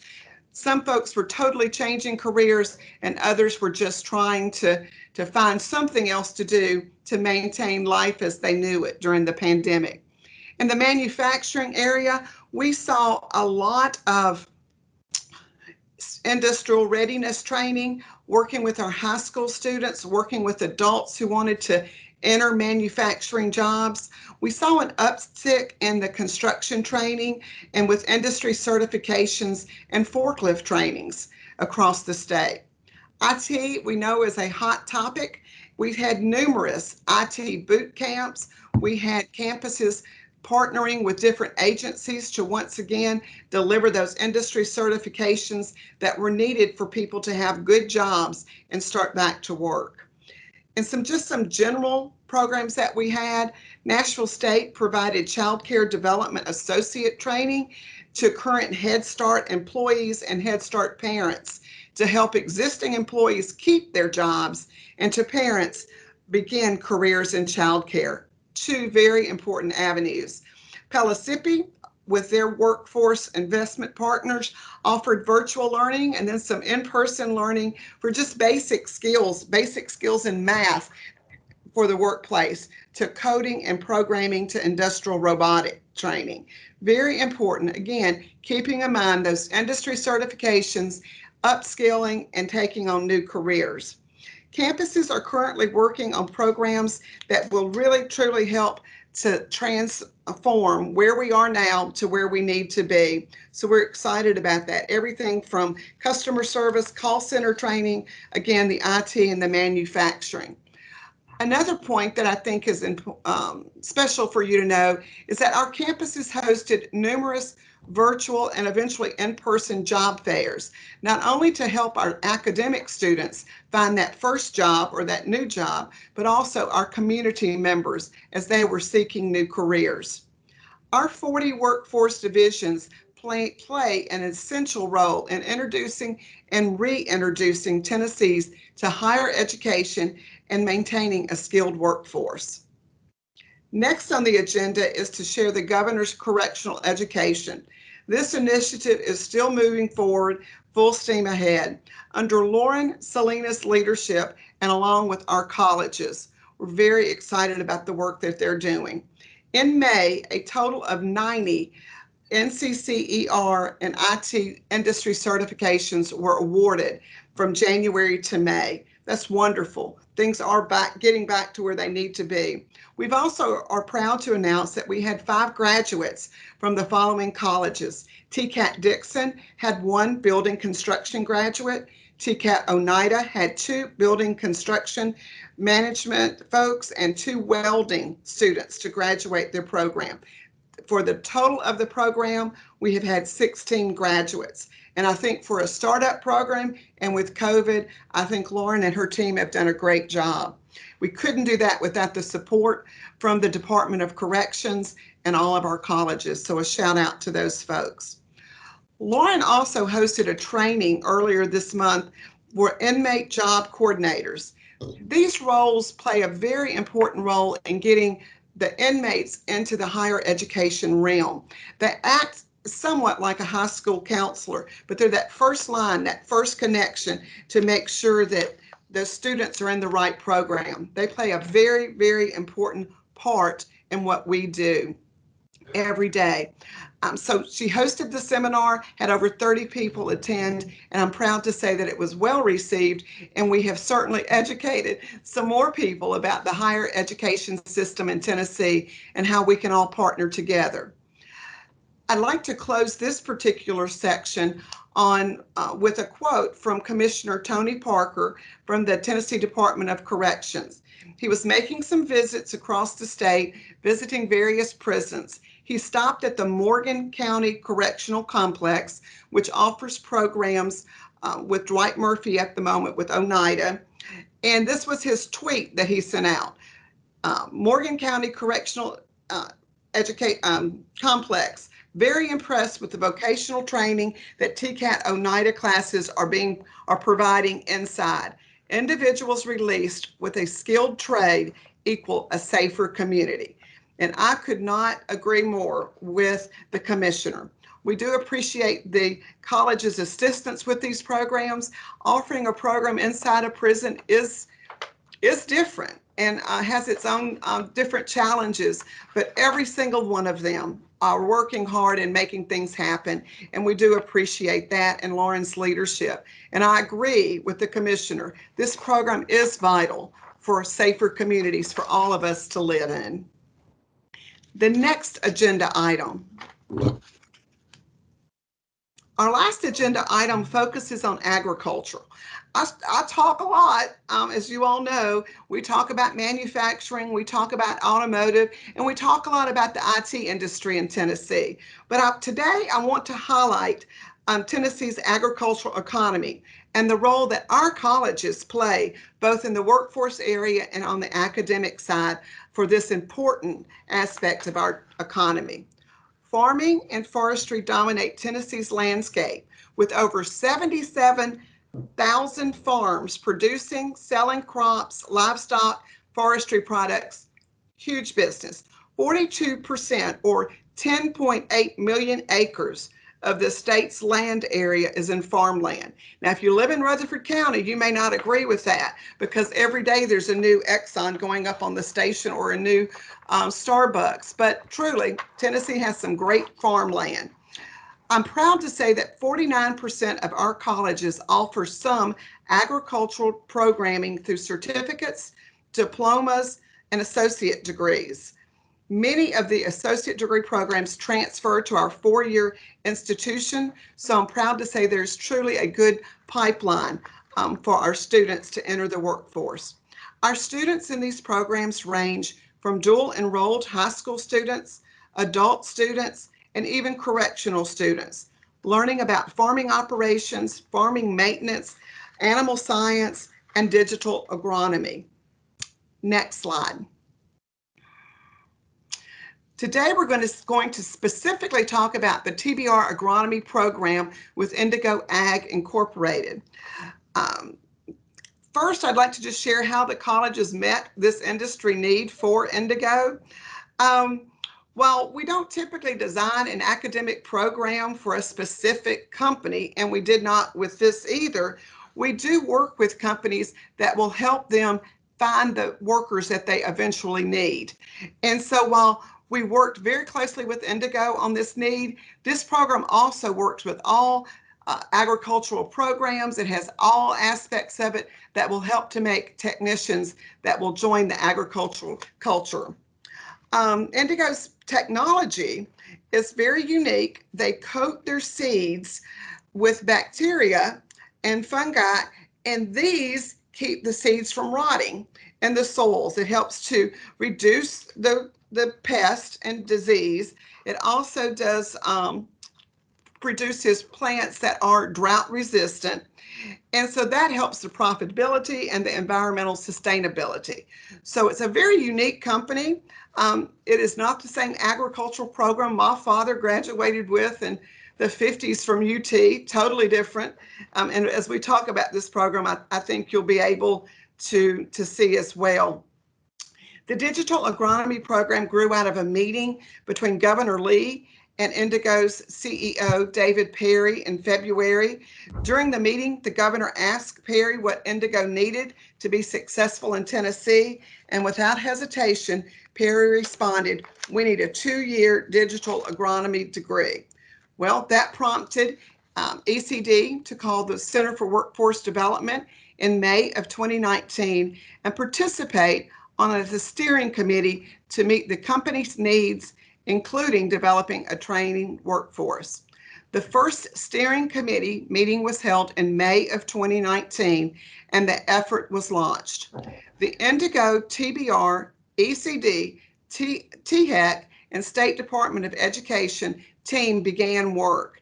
And at that time, I'd like to give a shout out to Deanna Morris Stacy. She was on board with the Center for Workforce Development at that time and was our contact. And I did a great job with working with this project. But for 2 weeks and for about 6 months, they truly worked to develop the 21st century digital agronomy curriculum for the TCAT community colleges and K-12 system that will turn out the best trained technicians. What's neat about this particular project is there was not, usually there's something we can start with, with Oshkosh Defense, we started with the welding curriculum. This particular project was brand new, totally new. And so what we started with was, of course, as we always do, to find out what kind of graduates they need. They needed students to be able to do data collection, data management, data interpretation, farming technology, and mechanics. They had to be able to have good communication skills, basic skills. So again, you can see how this goes over many different areas and many different companies. The outcome, they had to be able to scout fields, identify disease, pest, stress, and weeds. They had to be able to conduct grain grading, grain quality testing. They had to schedule, plan, and work independently, as well as in a small field of team members, and demonstrate an understanding of robotics. So it was a whole new area. About 30% of the program is in agricultural technology. About 30% is in agricultural innovation, 20% in business and management, and about 20% in the social science as well. Curriculum development started, and I'll have to say in 27 years, it was the neatest program to watch this develop. You had Indigo's scientists there, you had their engineers there, you had our instructors from Motlow, Southwest, TCAT Covington, and the State Department of Ed working together shoulder to shoulder to truly design a state-of-the-art program that had never been done before. And it really truly was a model that we will be using. But I have talked enough. Today, thanks to Jennifer and our partners, educational partners, we've put together a video for you to hear from Gwen Fisher, who is the Greater Memphis Regional Director of Economic and Community Development at the state of Tennessee. She led the project for ECD and was our direct contact. You'll hear from TCAT Covington instructors. You'll hear from their students. You will hear from President Jones. You'll hear from Southwest and then Motlow State Community College as well. So at this time, Carol, I'll let you start the video. Thank you. Hi, my name is Gwen Fisher, and I'm the Regional Director for the Tennessee Department of Economic and Community Development. Back in late 2018, when Indigo Ag committed their North American Operational Initiative, the company specifically asked Governor Lee for a 2-year digital agronomy program. The effort kicked off in May of 2019 with a large group meeting. Our goal was first to canvass the country and see if anyone else was teaching this program. We weren't. So ECD led the way in partnership with Indigo Ag to create a brand new world-class digital agronomy curriculum. This curriculum is about 60% technology, 30% agriculture, and 10% business and communications. By the end of 2019, we had raised over $1 million in support of this effort. And as we rounded out 2020, we're thrilled to report that we will soon graduate our first class of students from TCAT Covington. The program has been approved from Motlow State Community College, our 2-year college partner. Southwest Community College will be offering programming. And in the K-12 space, Bolton High School here in Shelby County is set to become a world-class agri-STEM facility. Through the multi-departmental, industry-driven effort, we are cementing Tennessee's place as a leader in agri-STEM education. Thank you. Hello, my name is Duravia Rich. I am the Digital Agronomy Work-Based Learning Coordinator at TCAT Covington. I am excited to share information about our dual enrollment program and how to connect students to potential employment opportunities. There is a new wave in the agriculture industry and we need you to join. This program is unlike anything ever taught before. Digital agronomy deepens your knowledge of sustainable agriculture with the application of new, innovative technology in the agriculture industry. Dual enrollment courses will be offered at partnering high schools starting fall 2021. The program can start as early as junior year and it includes hands-on training and work-based learning opportunities. The Digital Agronomy Dual Enrollment Program is a self-paced program that requires progression to obtain certification. The benefit of our program is that the students can complete a college education at an accelerated rate. The mission of Tennessee College of Applied Technology at Covington is to provide the necessary skills for you to be successful employees in your chosen career. To be successful in their career, you must possess both strong occupational skills and good work habits. We are committed to incorporating these good work habits into every facet of your education. TCAT Covington prides on preparing individuals for the future of ag technology. Next is a video from two of our current students.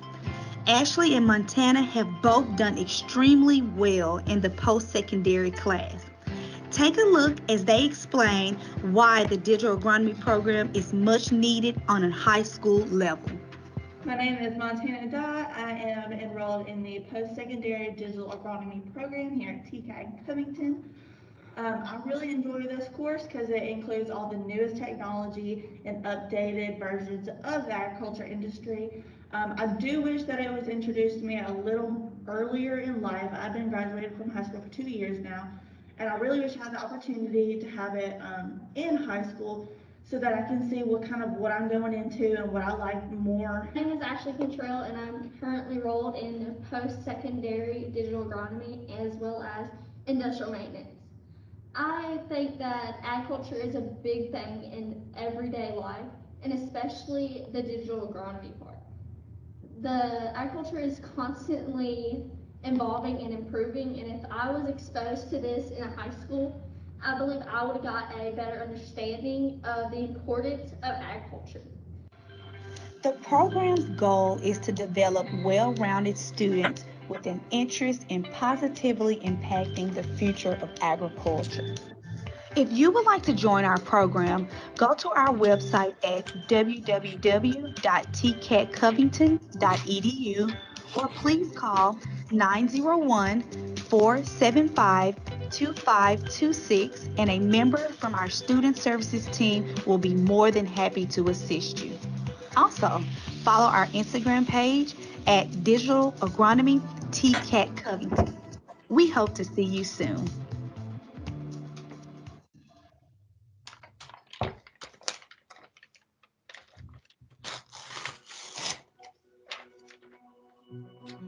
I'm very excited to partner with TCAT Covington and Indigo Ag because this is what we're supposed to do to create pathways for students. So a student can start at TCAT Covington and then have all of their credits articulated to Southwest. The articulation agreement allows our students to take the additional steps of continuing their education at Southwest upon completion of the digital agronomy program at TCAT Covington. Digital agronomy, very, very up and coming area in agriculture, uses a lot of technology in the analysis, assessment of crops and their yields and their productions. So that is what provided the start, and that's a certificate program, 1-year program.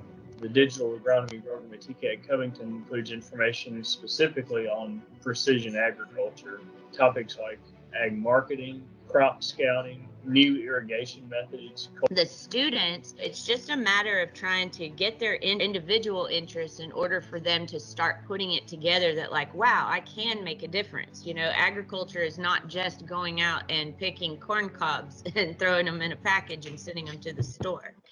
The demand for jobs, which requires specialized training, such as the coursework offered in TCAT Covington's digital agronomy program, allow job opportunities for individuals which only recently become available. Our partnerships between Southwest and TCAT Covington aligns perfectly with the expectations of the governor's initiative in vocational education. And so it's exciting to know that our students will be introduced to an exciting career that is the heart of what we do. We are in the Mississippi Delta. Agriculture is our foundation, but also our future is technology. And so to be able to blend those two careers is an exciting opportunity, and I cannot wait for students to learn more about these opportunities that will exist both now and in the future.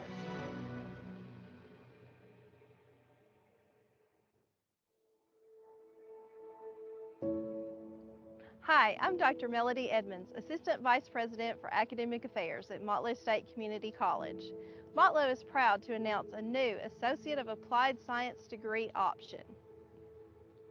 Within our existing entrepreneurship degree, we are unveiling a new concentration in digital agronomy. This new degree pathway is part of Motlow's commitment to develop a new pipeline of agricultural professionals equipped to support the technology needs of today's farmers. This new program is a result of Motlow's collaboration with our partners Indigo Ag and our colleagues at TCAT Covington. Together, we have been working toward the development of Tennessee's first digital agronomy certification and degree pathway. The result is an exciting opportunity that will fuel the entrepreneurial spirit and technical skill sets needed to meet our region's growing demands for skilled workers in Middle Tennessee's growing agricultural industry. While we have ambitions to continue to grow this program, we will begin with a small footprint this fall where students can join us in two ways. Students can start at Motlow in our entrepreneurship degree and choose a concentration in digital agronomy. Through our articulation agreement with TCAT Covington, students can transfer into our degree program and receive credit. Motlow will recognize a student's level of knowledge either through industry-recognized certifications, prior learning assessments, or challenge exams. This credit for prior learning means that students can enter Motlow's AAS Entrepreneurship Degree concentration in digital agronomy with fewer classes to complete. Motlow is recruiting new faculty leadership for the pathway, and the program will be available for the first time beginning in the fall of 2021. Additionally, we've begun discussions with Warren County School System to explore their interest in incorporating agriculture and drone pilot certification that would support the remote crop management technology. Most of all, we want to prepare our students to be ag entrepreneurs of the future.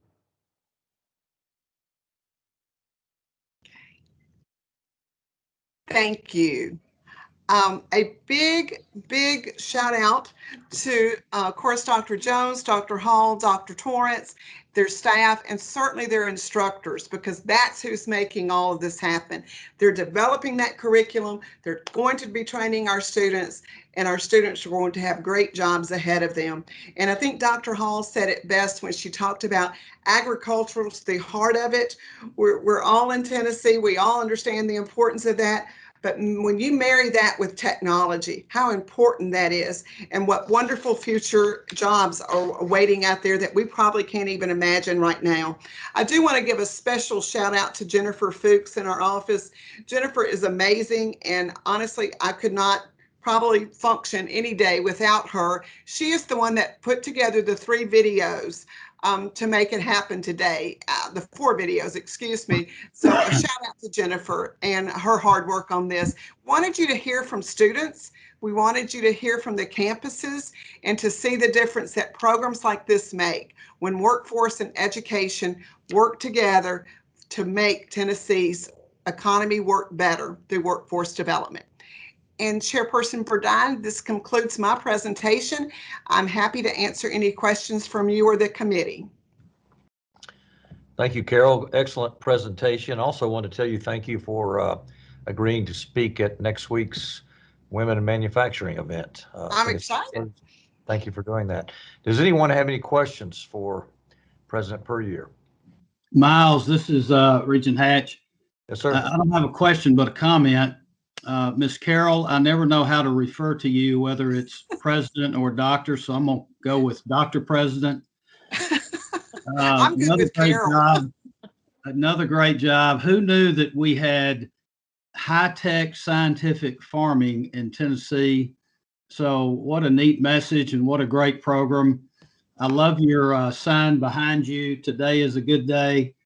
And also, you might be the only person I know that can come across on a boring Zoom call as energetic and as excited as you do in person. So thanks, always thanks for that energy, and great job. Thank you so much. Right. I want to reiterate what Mr. Hatch said. I'm coming from workforce development and Department of Labor. This just excites me anyway, from beginning to end, from, just the GED, looking for an education, starting at our TCAT, starting in our community colleges. and then watching these folks get jobs and just helping them along the way.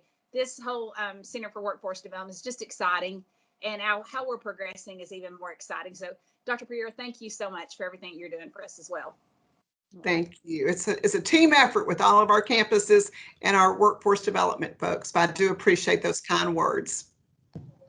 Miles, it's Emily. I do have a quick question. Yes, ma'am. So, and again, this was very exciting. And I know Commissioner Hatcher knows all of this, but I'm sorry he couldn't be with us today to hear this presentation. My question is around the legislation that Kim mentioned earlier, with some slight changes in the apprenticeship program, moving from, I won't express this correctly probably, but federal rules and regs to those of a more state nature. What, if any, impact does that have on us going forward, or all the good work that's already been done? Well, thank you for the question. I don't think it's going to have a huge impact on us. Nathan Garrett is, of course, the TBR's representative. He is in daily contact with the Department of Labor. The goal with the move is to help reduce some of the paperwork for our campuses. And so we're still a little new into this. And I'm sorry, I don't know the percentages. I will get this and send it to you of how many states are following this new model and how many states did the model that we were doing. So I can get you that information. But we are thinking that it's just going to be sort of the same. What we really hope with the apprenticeship area is just getting that out and talking to business and industry and having them understand that our colleges can help them do that.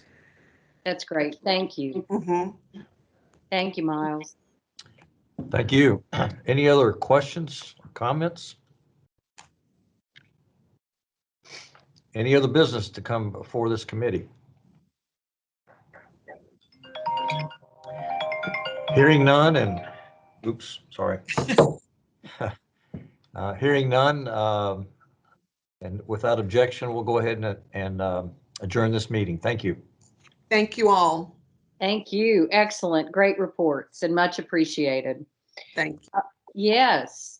Regent Green, you have a robust agenda with personnel and compensation. Are you ready?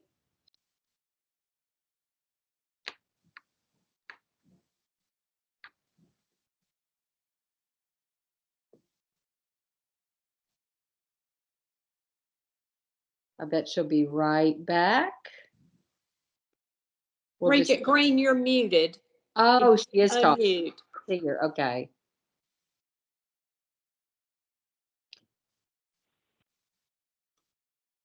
Still muted. Can you hear me now? Yes, ma'am. Excellent. Okay. I think I had to do the *6, so that was interesting. What I was saying is that I hope everyone else is just excited about personnel and compensation, because we are going to be busy with the robust agenda. Thank you, Madam Chair. I am calling the Committee on Personnel and Compensation of the Tennessee Board of Regents to order. Sonja, Madam Secretary, will you please call the roll? Thank you, Madam Chair. Regent Burdine. Here. Regent Hatch. Here. Chair Green. Here. Regent Varlin, are you on the line? And Regent White is absent. And I would like to call on Vice Chair Reynolds to help make the quorum. And I am here. Thank you. Thank you. Madam Chair, you have a quorum. Great. As we have a quorum, we will proceed with the first agenda item, which is number 1, our consent agenda. Members of the board and committee, as you recall, at our committee chairs meeting, we were briefed on the following 3 policy items, and materials were provided on our website. Unless anyone has a question about an agenda item, we will act on all 3 with 1 roll vote.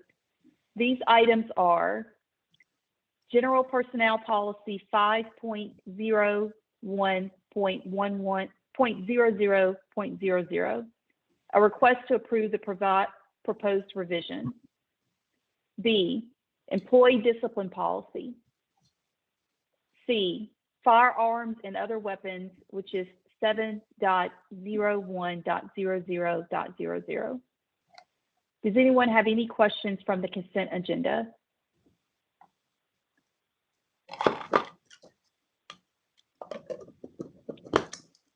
All right, if we have any questions, if we don't have any questions, we will call for a motion.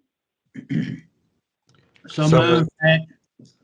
Ms. Burdine, I'll Great, second. thanks, Joey.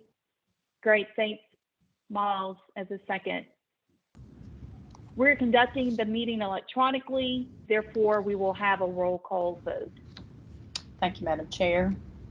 Regent Burdine, Aye. Chair Green, Aye. Regent Hatch, Aye. and Vice Chair Reynolds. Aye. Motion carries. Thank you.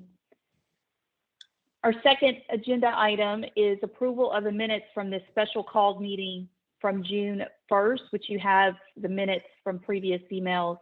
Does anyone have any questions about those minutes from June 1st? Okay, hearing none, this also called for a motion. So moved. Thank you, Miles. In a second. Second, Hatch. Thank you. All right, and we have to have another roll call vote. So Sandra's very busy with us today. Thank you. Regent Burdine, Aye. Chair Green, Aye. Regent Hatch, Aye. Vice Chair Reynolds. Aye. Motion carries.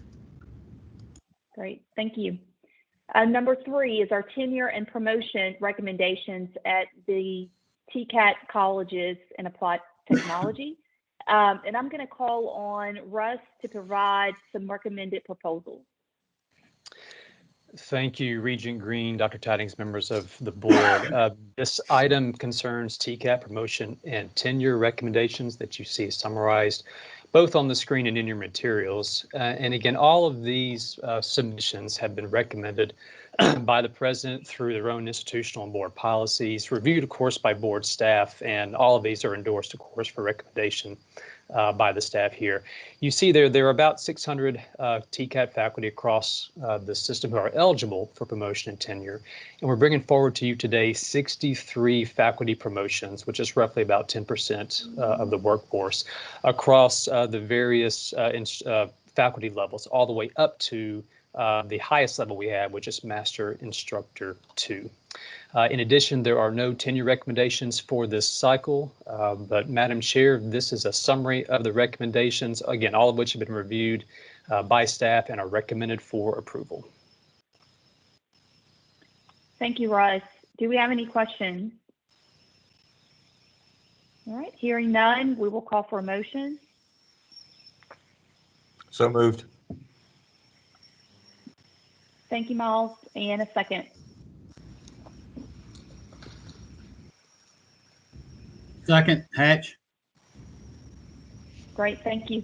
Sandra, it's yours again. Thank you, ma'am. Regent Burdine, Aye.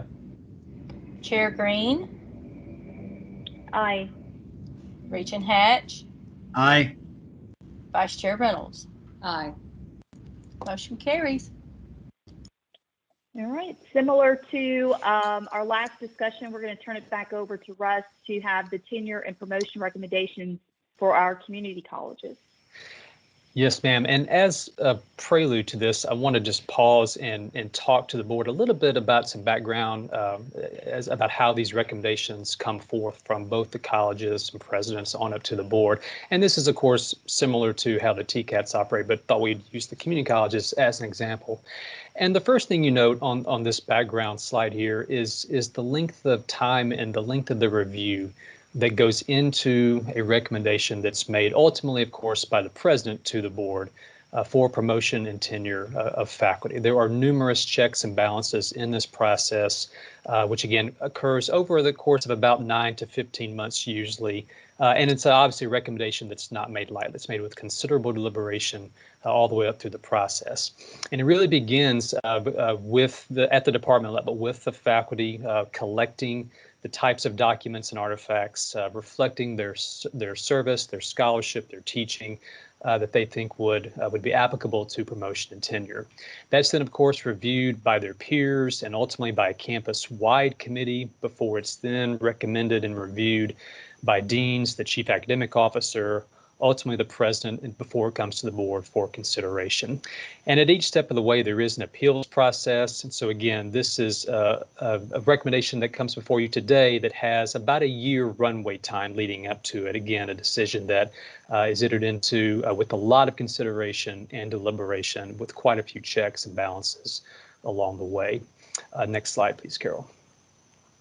So then getting into the recommendations this cycle, again, across the community colleges, you have about 1,900 eligible faculty, of which this cycle we are recommending to you that about 10% of them go through a promotion across one of the ranks to assistant or associate or full professor.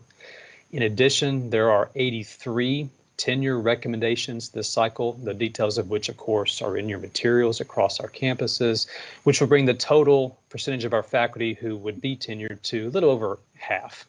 And on the right-hand side of this chart, you can see just a breakdown of where our faculty ranks are currently, just as some more context for this recommendation.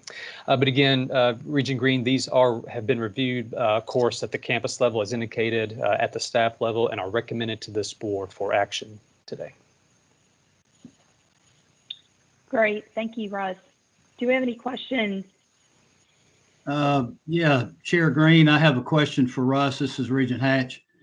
So 53% would be tenured after these approvals. What does that look like with peer institutions? Are we high or low or about right for that, Russ? Regent Hatch, I don't have exact data for you, but my sense is that it is right about average. We're a typical system in that regard to others. I don't think we stand out either way. There is some variation across our campuses, just in the way they have managed this process and this decision over the years. But as a system, I think we are squarely within the mainstream on this. Okay, thanks.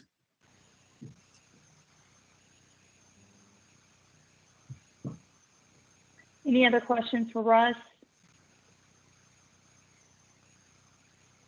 All right, well, we'll move forward and call for a motion. So moved. Thanks, Miles. Second. Second, Great. Mrs. Thanks, Hatch. Joey. All right, Sandra, it's in your hands for a roll call vote. Thank you. Regent Burdine. Aye. Chair Green. Aye. Regent Hatch. Aye. And Vice Chair Reynolds. Aye. Motion carries. Great, thank you again. We are continuing on to item number 5, and this is the review and approval of faculty promotional increases. And Vice Chancellor Gibbs, will you share these recommendations with us? Yes, thank you, Madam Chair. Before you now for your consideration are the salary increases that go along with the faculty promotions that were just presented to you by Dr. Deaton. You should have the details of those increases in the materials that were provided to you.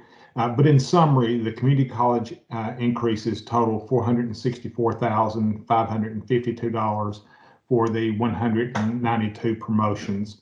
And for the TCAT increases, they totaled $238,477 for their 63 promotions. TBR staff has verified the proposed ranks of the individuals submitted for promotion by the institutions and ensured a corresponding increase for those that were eligible. Madam Chair, TBR staff recommends approval of the promotional increases for the 192 community college faculty and 63 TCAT faculty. Thanks, Danny. Do we have any questions? All right, we will call for a motion. I move for approval. And a second. Second. Great. Thanks, Miles. Thanks again, Joey. And Sanjay, it's in your hand. We're busy. Thank you. We're moving through the agenda. Regent Burdine. Aye. Chair Green. Aye. Regent Hatch, Aye. Vice Chair Reynolds. Aye. Motion passes. Thank you. The next agenda item is institutional request for amended compensation plans. Danny, will you walk us through these recommended proposals as well? Yes, Madam Chair. You have before you today one compensation plan revision for your approval. This is in accordance with TBR guideline P0443. Southwest State Community Colleges has submitted a revision to their existing compensation plan. And just remember, please be reminded that today you'll only be approving the revision to the plan and its methodology. Any payments on the plan would come before you at a future board meeting for authorization. The purpose of the revision is to index the salaries to address the change in market, as well as to reduce the number of salary ranges with a broader range, though, for each level. The change is requested to stay competitive with the Memphis area market. The plan revisions were reviewed within the system office by committee with representation from the TBR offices of Academic Affairs, Finance, and Human Resources. The committee reviewed the proposals for methodology, market data being used, equity, consistency, completeness, and clarity. Madam Chair, after review of the proposals, the committee recommends board approval of the plan revisions for Southwest Tennessee Community College. Great, thanks, Danny. I have a question. Is this something that we should consider not only with Southwest, but other colleges? Is this kind of? Yes, broad? Madam Chair. And we do that from time to time. Other colleges will bring forward plan revisions when their plan perhaps is getting out of date. They will go back and look at market and compare and bring forward recommendations for revisions to their plan as well. Not all of our community colleges are on the same cycle. That is, some have more current plans than others. But again, at the discretion of the institution, when they feel like that it's time to bring forward a recommendation to update their plan, they can. And they often work with a salary plan consultant that we've used many times within the system. Southwest did as well, again, to review that market data and to get it updated. Got it. Thank you. Any other questions? All right, I will call for a motion. I move for approval. All right. Thanks, Miles. And a second. Second. Great. Thanks, Joey. And Madam Secretary, will you please call the roll? Thank you. Regent Burdine. Aye. Chair Green. Aye. Regent Hatch. Aye. Vice Chair Reynolds. Aye. Motion carries. Thank you again. And the next agenda item is institutional request for compensation plan payment from the state salary increase pool. And I will call on Danny again to share the recommended proposal. Okay, thank you, Madam Chair. As you all recall, at the June 1st, 2021 special called meeting, the Personnel and Compensation Committee, as recommended in the governor's state budget proposal, authorized a compensation strategy that included the creation of a 2% salary pool to be used for employee increases effective July 1, 2021. The increases could be for additional across the board cost of living type adjustments to assist in funding the college's compensation plan or faculty promotions or some combination of the three. For those colleges that provided the full amount as an across the board cost of living adjustment, nothing further was required. The colleges, however, that want to use some or all of the state funding for their compensation plans or faculty promotions have submitted a proposal for review and approval. Staff has received and evaluated compensation salary increase proposals from 3 institutions as outlined in your materials. The institutions are Jackson State, Motlow State, and Nashville State. As reflected in your materials, Jackson State and Motlow State propose to use the entire 2% pool to pay toward their compensation plan, while Nashville State used a little more than half of their pool to pay toward their compensation plan and used the remainder for across-the-board increases. Madam Chair, staff is recommending the board approval of these compensation increases as outlined. Thanks, Danny. Do we have any questions? And Danny and I spoke about this intensely a couple weeks ago, so I really appreciate the details that he provides. Do we have any other questions or comments? All right, we will call for our motion in second. I'll move for approval. Second. Thank you. And Sanja, will you please call the roll? Thank you. Regent Burdine. Aye. Chair Green. Aye. Regent Hatch. Aye. Vice Chair Reynolds. Aye. Motion carries. Thank you. The next agenda item is executive incentive payments. And Danny, it is back in your hands for the recommended proposal. Okay, thank you, Madam Chair. As you all may recall, the current executive performance incentive plan was approved in June of 2013. In the current compensation plan, the salaries for the chancellor and other institutional leaders are set at 90% of the market average for comparable positions. The executive performance incentive plan provides an opportunity for the leaders to earn up to the market value of their respective positions on an annual basis based on institutional and individual performance. The incentive does not add to the base salary for the positions and will be recalculated each year. This is the 8th year of the operation of the plan.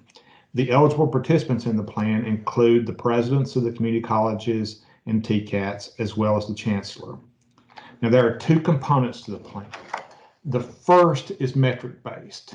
And again, as we indicated, they can earn up to 10% of the market value. Well, 85% of that amount is determined on the metric-based method. And this is tied to the 11 outcome measures used in the outcomes-based funding formula for the community colleges, and to 5 specific metrics for the TCATs, and is used to award, again, 85% of that 10% total. There's also a discretionary allowance component, and this is for the remainder 15% of the 10%. And this is based on performance outside those enumerated within the metric-based allowance, and is used to award the remaining 15%. Again, this is based on the president's evaluations. Please note that the attachment to the board transmittal materials that you should have received only includes recommendations for the community college presidents at this time.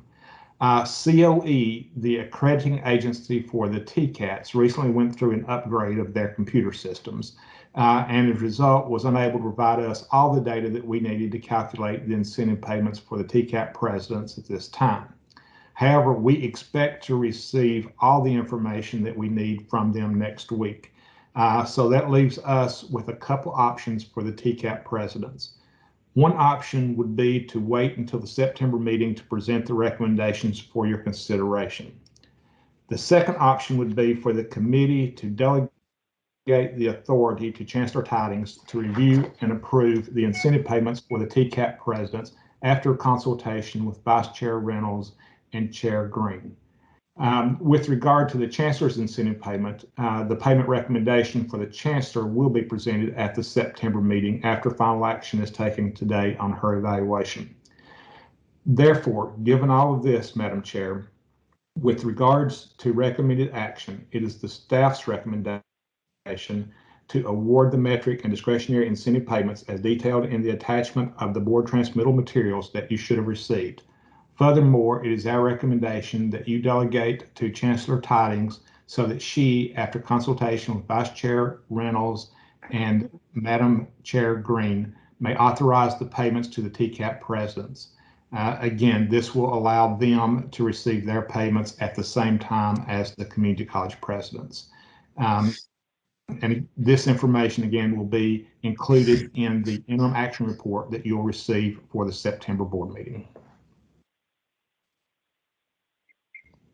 Thank you, Danny, for walking through that. You know, I think that that the flexibility to be able to align the community colleges along with the TCAT colleges is really good. So we appreciate that flexibility and your thoughtfulness for this request. Any other comments or questions for Danny?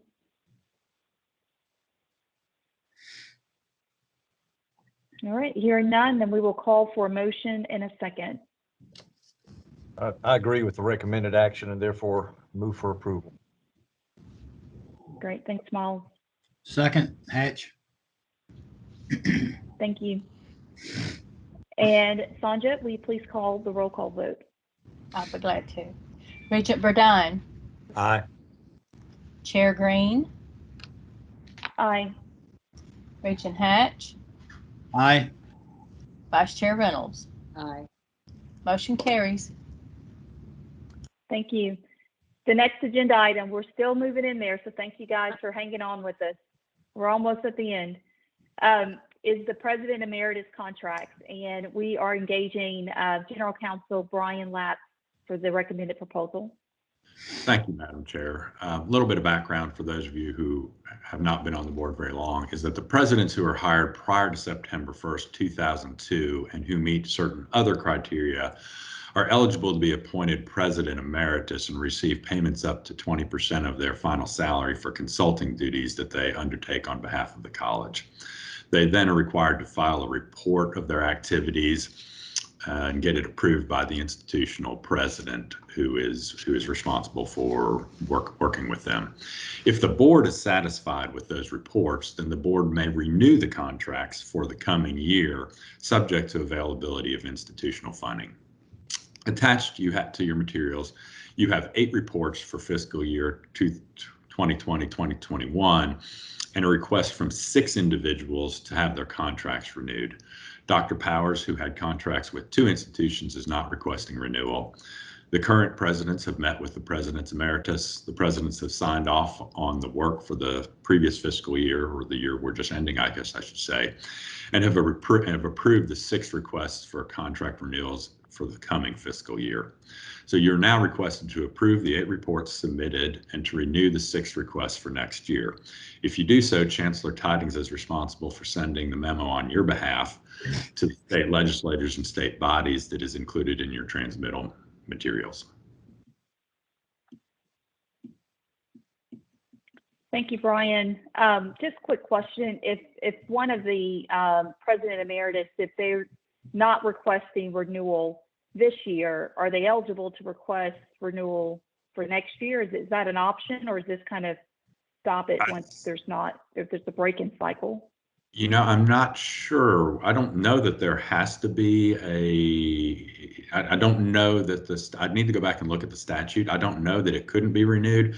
I don't think that's really going to be an issue, though, because I believe the president in question said the reason he's not requesting renewal is because he's turning 90 and he just is not going to do it anymore, doesn't want to do it anymore. So it seems unlikely, but if he does, I guess we'll look at that, but I do not know the answer. And okay. I was just curious. Yeah, there was one instance where we declined renewal one year because of the financial affairs of one of our colleges. And then we as a board took it up the next year and reinstated the contract. So that's not a specific answer to the way you phrased the question, Regent Green, but I do know we as a board were able to reinstate 1 year, again, once the college was on better financial footing. Thank you. That helps. I was just curious. Yeah. Any other questions or comments? All right. We will call for a motion to approve the reports and renew the contracts for the next year. Can I have a motion for that? I move for approval of the contracts. Thank you, Miles. And a second? Second. Just a point of clarification, at the risk of being overly technical, approving the reports and the contracts, could that be the motion? The reports and the renewal of the contracts for next year? Yeah, I'd just like to dot I's and cross and cross T's so that the motion would be to approve the reports and the renewals of the contracts. Thank you. So moved. Yes, yep. Second. Sounds good. Thank you. And Sandra, we call the roll call vote. Thank you. Regent Burdine, Aye. Chair Green, Aye. Regent Hatch, Aye. and Vice Chair Reynolds. Aye. Motion carries. Thank you. The next item is faculty emeritus, and we will engage Russ Deaton for the recommended proposal. Thank you, Regent Green. This item, faculty emeritus, refers to TBR policy 5.02.01.10, which allows college presidents to recommend candidates retiring faculty for the faculty emeritus designation to really recognize their distinguished institutional service. There are no specific criteria in the policy, but historically it's been based on those faculty members' length of service, their contributions to the college, their teaching and academic scholarship exceptionalism, and just their overall service to the college. There are no monetary benefits afforded to such a designation. However, presidents do have it within their discretion to provide some other benefits, such as office space, library privileges, etc. Board members might recall this policy was adjusted 2 years ago to allow review by the Vice Chancellor and board approval, and to accept these recommendations from the colleges on a quarterly basis rather than an annual basis.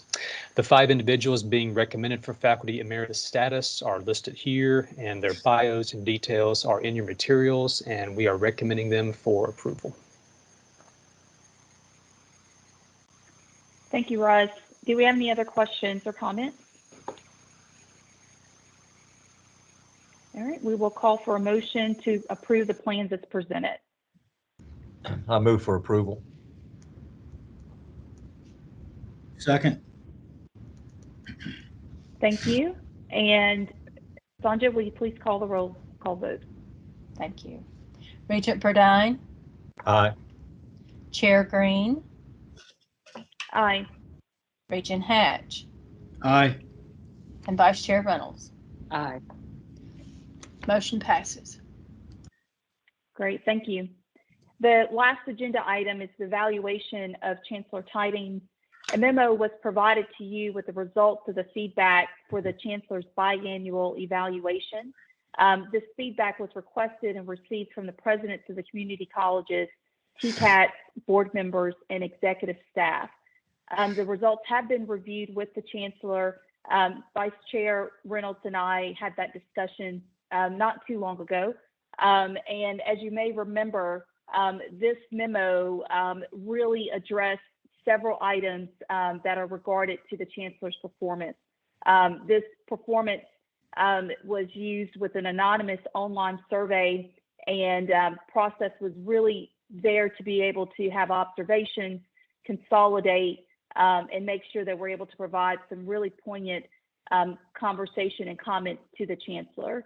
So as you may remember, this included the effectiveness on several items, including leadership and administrative skills, commitment to open access and diversity, advocateness for higher education, the ability to communicate and work with workforce development, financial expertise, capacity and infrastructure, and obviously planning for the future.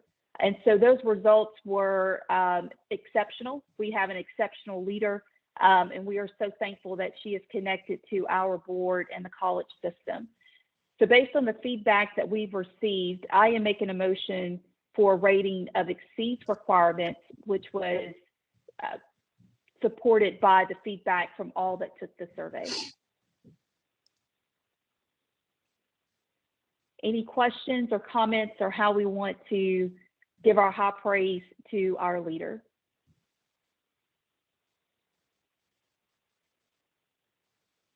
All right, do we have a second based on the motion that I've provided? I'll second. And Sanjit, with our last roll call vote of this agenda. Thank you. Regent Burdine, Aye. Chair Green, Aye. Regent Hatch, Aye. and Vice Chair Reynolds. An enthusiastic aye with a whole lot of thanks to our chancellor. Thank you very much. Thank you, Vice Chair, and motion carries. Thank you. Fantastic. Thank you so much. If there's no other further business to come before the committee, do we have any further business for the committee? Okay, hearing none, the Committee of Personnel and Compensation for the Tennessee Board of Regents stands adjourned. Thank you for hanging in there with me. Good work.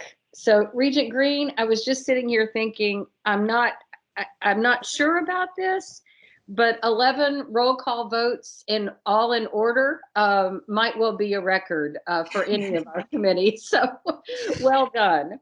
And for those watching, just be aware that while it seems like we tackled this with great efficiency, as Regent Green referenced, there have been individual conversations with various staff members and a whole lot of reading to do that you've probably seen in our materials online. So a lot of study went into this prior to action today, but very well done, you guys. Thank you.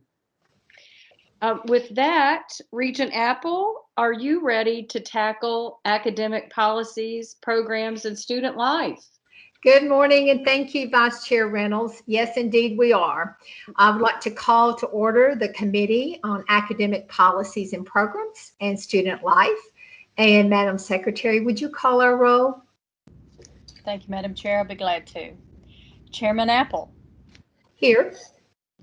Regent Duckett. Here. Regent Goldsmith. Here. Regent McEllier. Here. Regent Varlin, and Regent White. Vice Chair Reynolds, would you like to join in on this committee as well to help make a quorum? Of course, and I am present. Thank you. Madam Chair, you have a quorum. Thank you, Madam Secretary. I would like to first call your attention to item 1, which was a consent agenda.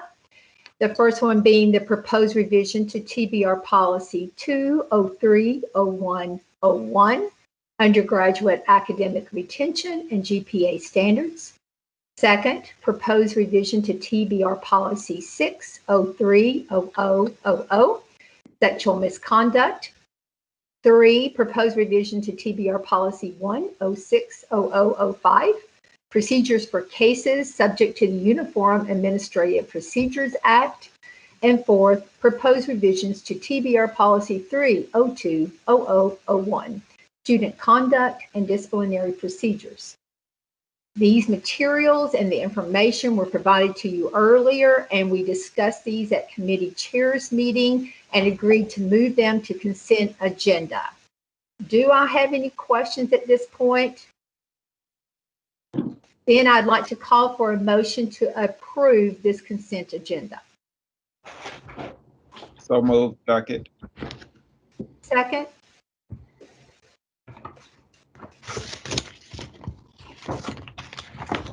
Second, McEllier. Thank you.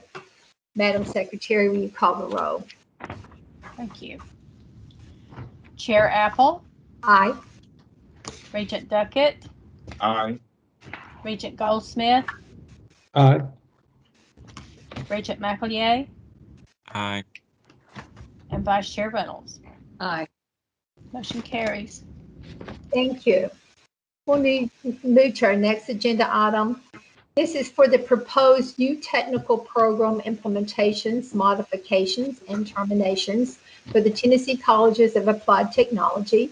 I would like to call on Assistant Vice Chancellor Tashika Hollins to provide us with this information. Thank you, Regent Apple, and good morning to you and all those that serve the committee. I'd like to first start by sending some congratulatory wishes to Miss Amy Hodge. I think she's on observing the meeting now, but I just really wanted to take some time to thank her for serving as my graduate assistant for the last year and a half. She has played such an instrumental role in helping to prepare a lot of these TCAT academic board materials and all that goes on in the Office of Academic Affairs. She graduated from the Vanderbilt Master of Public Policy program in May, and she's moving back to her home state of Oregon, where I know she will do some amazing things and make such huge impacts in education. So if you all will join me in wishing her well, and I hope our paths cross again. Good luck to you, Amy. So I'll go ahead and go into the action that's before the board today.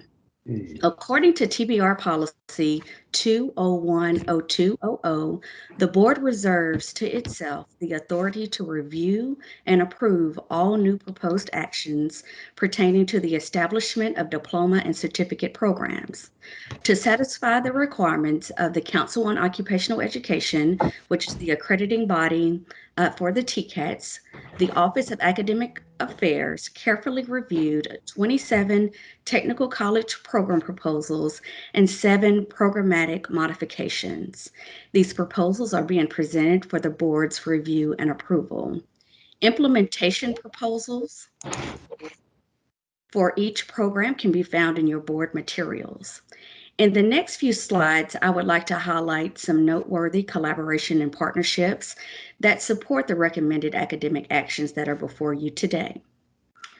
First, we have the McMinn Higher Education Center, which is a over 51,000 square feet educational facility that opened its doors this week. The facility will house academic and workforce efforts of TCAT Athens, Cleveland State Community College, UT Extension, Institute of Agriculture, Adult Education, and local industry. Significant state investments in the amount of $17.8 million through the form of state appropriations in the 2019-2020 capital projects budget were pledged. Other donations from the county, city government, and other resources played a substantial role in this project. TCAT Athens will offer mechanical, maintenance, electrical, and instrumentation program starting this summer. Next slide. In your board materials, you will notice 7 implementation proposals for the pre-practical nursing program. This program is a partnership between the TCATs and secondary to provide this early post-secondary opportunity. Eligible high school students will have the opportunity to earn both college credit and high school graduation credit simultaneously upon completion of the TCAT Practical Nursing first trimester of coursework. This program addresses several critical needs, but 2 to note include the nursing shortage here in the state of Tennessee, as well as decreases a student's time to completion. The state of Tennessee workforce data shows that from 2016 to 2026, an average opening of over 2,000 job openings annually. So again, making a impact on job demands in the nursing field. Moving on to the next slide. We have here TCAT Hohenwald has partnered with the Tennessee Forestry Association and the Tennessee Department of Ag to develop curriculum for the Forestry and Ag Technology Program. This program would be new to our TCAT system inventory and will fill a significant void in preparing individuals for the forestry and agriculture industries. TCAT Hohenwald plans to implement this year-long program and offer it at 4 of its institutional sites starting in the fall of 2021. I know earlier in our board meeting, we did hear about partnerships with Indigo and some other ag-related programs that are already in our system, from TCAT Covington with digital agronomy and TCAT Crump really leading the way in farm and operations technology. So this program would add to that agriculture-related industry and just to make us better prepared to meet those workforce demands in that area. Next, we have the Anderson County Higher Education System. This facility is over 47,000 square feet, and it will house the academic and workforce efforts of TCAT Knoxville and Roane State Community College. Significant state investments in the amount of $19.2 million through the form of state appropriations in the 2019-2020 capital project budget was pledged. Other donations from industry for land and equipment also played a substantial part in this project. TCAT Knoxville will offer automotive technology, diesel-powered equipment technology, industrial maintenance mechatronics, machine tool technology, and welding technology starting in the spring of 2022. As you all can see, these 27 program proposals and 7 modifications allow the Tennessee Colleges of Applied Technology to be more responsive to the needs of students, business, and industry. We respectfully request the board's approval, and I'm available to answer any questions the members may have. Do you have any questions? Well, I will ask for a motion to accept the new technical program implementations, modifications, and terminations for TCATs.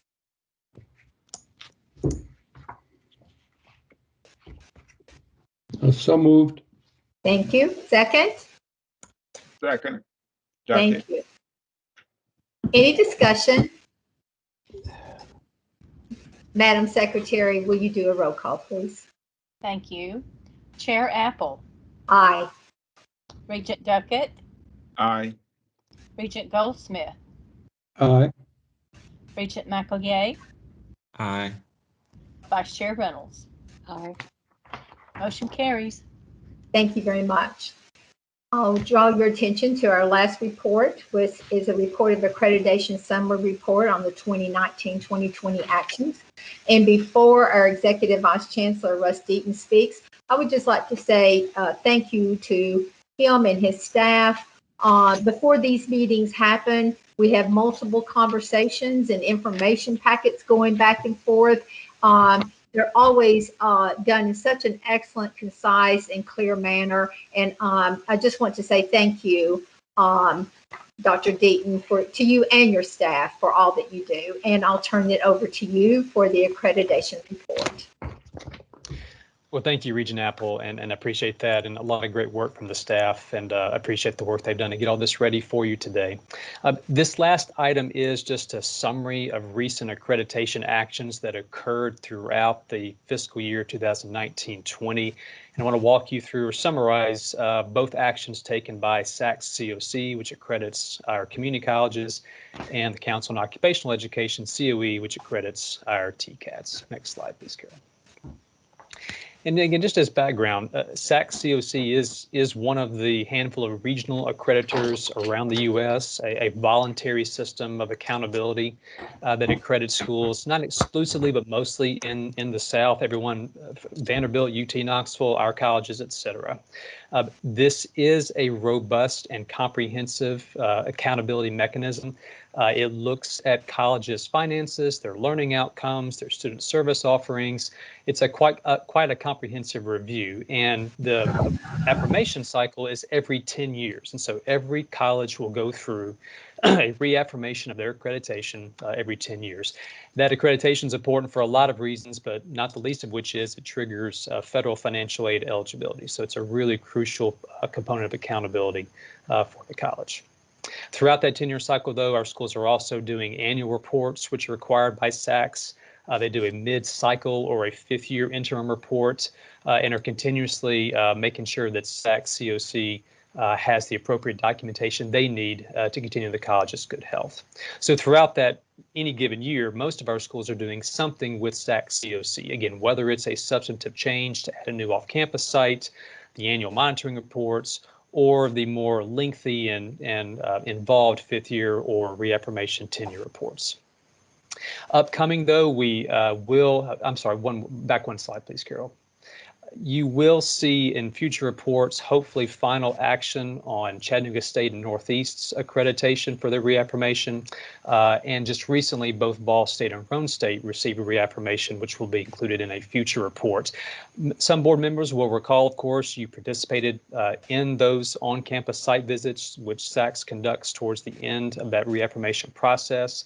We appreciate the work the board does. That's obviously important to SACS COC to engage board members, and it's a crucial part of the process, and we appreciate your involvement in that, but both in the past and in the future. Next slide, please, Carol.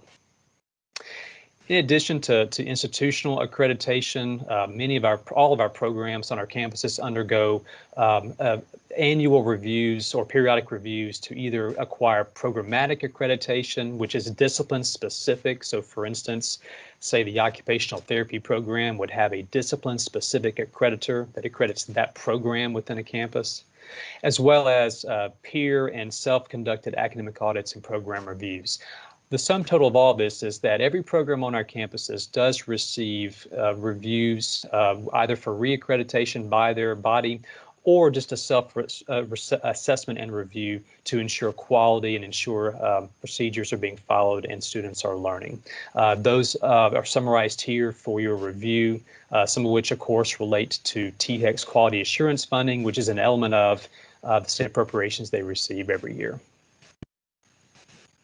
Next slide, please, Carol. And then turning our attention to the TCATs, again, they are accredited by the Council on Occupational Education, different body, but similar philosophically, of course, trying to ensure quality of programs with a periodic review cycle and then interim reviews they conduct on campuses. There are some differences, of course. COE, for instance, will sometimes do unannounced visits, which always, of course, campuses are prepared for to review documentation and talk to COE reviewers about learning outcomes and student performance.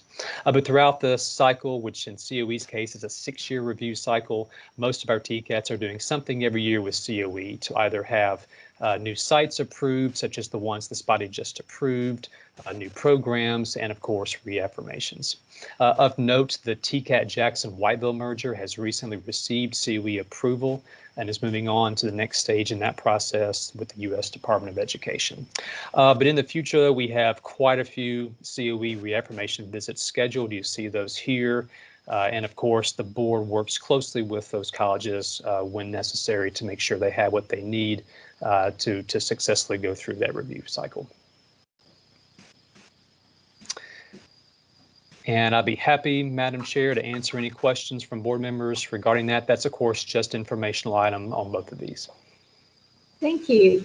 Any questions for Dr. Deaton? I just want to say thank you to our institutions. This would be a totally different conversation going on with our board now if these institutions weren't doing a great job, because it would be also noted by these same accrediting agencies in a big impact if we weren't meeting the benchmarks. So a big thank you to all of our presidents and all of the faculty and staff at those institutions. This is a big deal when these agencies come for their visit or call them for their reports. And so I want to say thank you to that. For those who might be listening, it's equivalent to perhaps in the healthcare of having a joint commission, or maybe in business, a large OSHA visit. So we do appreciate all the work that goes on. This was, as Dr. Deaton said, just information only. So this concludes the work on the Committee of Academic Policies and Programs and Student Life. Do we have any questions before we adjourn? Then I move to adjourn this committee. Thank you. Thank you, Regent Apple. Well done, everybody. Chancellor, before we close for this morning, early, might I add, do you have any closing comments? And boy, am I glad we got that evaluation over the finish line. It was close. I know. Thank you so much for that. I do appreciate everybody's kind words with regard to that. It is a team effort, and I could not be more proud to be serving with the team that I do, both our presidents, our TBR team, and our board. We are exceptional when we are all working together. So thank you so much for that. Thank you all for the great work that was done this morning with committee meetings. As has been said several times, while it appears as if it is streamlined and effortless this morning as we go through it, the amount of work that has been going on in the background is weeks and months in the making. I like to refer to it as the duck syndrome. The duck looks so calm and quiet as it skids across the water, but underneath those feet are paddling like crazy. We have a great agenda for tomorrow. I look forward to our full board meeting and the information that we'll be sharing tomorrow. So thank you, Madam Vice Chair. Thank you very much. And we are at 8:30 tomorrow morning. Sandra, do I have that right? Yes, ma'am. 8:30. We'll open the meeting at 8:15 Central. Excellent.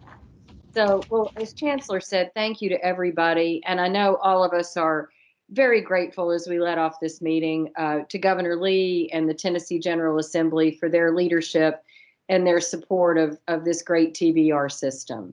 So with that, we are giving your day back a few minutes early, but thank you for your active participation this morning. And we'll see you at 8:30 Central tomorrow morning. Take care, everybody. Have a good afternoon. Bye-bye.